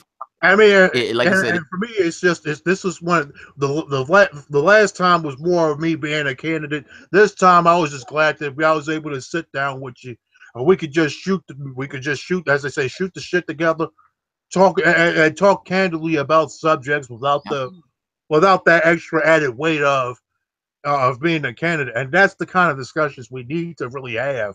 Even if you're running for public office, whether you still should be willing to have those kind of outright candid conversations with all the curse words and crazy analogies and all those Jello pudding pops. No, I agree with you. Like, show people who you are. I think those things humanize you. I honestly do. Like when somebody is looking at, one of the things they used to take shots at Hillary Clinton was about was like, she seems so mechanical. Like it seems so practiced and tortured and everything else. Just be a person. Be a person. Mm-hmm. No, dude, I appreciate this. I thank you for coming on. And I am going to be looking at the results and everything else. And like I said, you absolutely have my vote. And I wish you all the luck in the world. And we will be having an election night party. I will send you the details. It'll be a Facebook event anyway, but I'll send you the details. So if you wanted to come on out, yes. Sit down, we can sit down and watch with us. And the Green Party is going to be watching this race because I was actually, I received an endorsement from Jill Stein in my race because they and the Green Party because they felt that my race will be a possible breakthrough in the state of Virginia. So there will be eyes on my race specifically. And hot damn! All right. All right. Fair enough. I love election nights. Election nights are like holidays to me. I love them. I love them. Even when I don't dog in a hunt, I love them. Well, I mean, it should be a state holiday for real. It should be. You shouldn't have this thing where workers have to worry about how am I going to get from work and how am I going to get to the polls in time and all this other stuff. It's unfair. It's unfair. Or we should move it to Saturdays. Yeah. Or no, I want the day off. I want the day off, even on Tuesday. Make it a holiday. Make everybody get off. So Understood. All right, man. Thank you very much. I wish you all the luck in the world, and you have a good night. You too, man. All righty. All right, guys. This was. Oh, somebody said they want an obligatory Peter Douche comment. I can turn to Twitter, and I'm pretty sure that Peter Douche is going to be in my thing saying something about how awesome Hillary Clinton is, and free Peter Douche. That's the first thing on my thing. So Peter, God, Peter. Oh, here we are. Yeah, Peter. They call the guy Peter Douche. There's somebody on Twitter that pranks him. It has this moniker called Peter Douche as opposed to Peter. Oh God, what is his name? Hold on. He's Deutsch or something like that. It's Peter. I've talked about this guy so much and so often that. No. Peter Douche is what they call him as this kind of joke. There's a guy on Twitter who took the name Peter Douche with his face, but his name is Peter. What is his name? He runs Verret. His head is usually in Hillary Clinton's ass. Like every comment is Hillary Clinton supporters. Don't feel bad that you're being denigrated by these people. They're talking about it from a context of a loser. Like he's like, you're denigrating a great woman. Like he's on Twitter talking about all this stuff. Like, because when it came out that Donna Brazile came out and said, okay, you're right, we cheated. You got us. We cheated. You caught us red-handed. And you had all these tweets by Peter. God damn it, I can't think of his name. I can't think of his name. We'll figure it out soon. He's a Democratic operative who's on Twitter. He heads Verret, and he's been in force trying to protect the legacy of Hillary Clinton. It is fucking hilarious. It really is. It's sad and pathetic, but it's hilarious to watch. Like when you see all these guys saying, wait, there's this technical detail that says that Hillary Clinton couldn't cheat. Because this says it's written down that she couldn't cheat, then of course there's no cheating that took place. I mean, womp, womp, womp. Yeah, it's insane. And he's been Peter Dow. That's it, Peter Dow. That's it. That's the guy, Peter Dow. He has this whole thing about he started Verret. He was backing up, fighting hard for Hillary Clinton after everything came out about them cheating and all this other stuff. The guy is a maniac. He's a maniac. That's what they were saying. They were joking. He's a poker maniac. Yeah, right. All right, guys, I am going to end this. I appreciate everybody that showed up. Peter Dow. Yeah, everybody's like, Peter Dow. Gardner was like, let Monty if go, man. Let him go. Let him go to bed. I'm letting you go to bed. I'm letting you go to bed. All right, guys. If anybody has any questions, I'll try to answer them in the comments as best I can, because I don't know how the chat stream comments will show up. I don't know if they show up later in the comments section after the video is posted or what have you. It don't, but they could turn around and they could just put them on the video. Yeah, go ahead, put them in the video, and I'll try to answer the comments as best I can. All right, guys, if you have any questions, feel free to ask him in the comments section. He would answer. And all right, guys, you have a good night. Again, I want to thank Magruder, 69th District, Virginia. He has all the luck in the world. So have a good one, guys. And good night. Thanks, guys. All right, let's stop.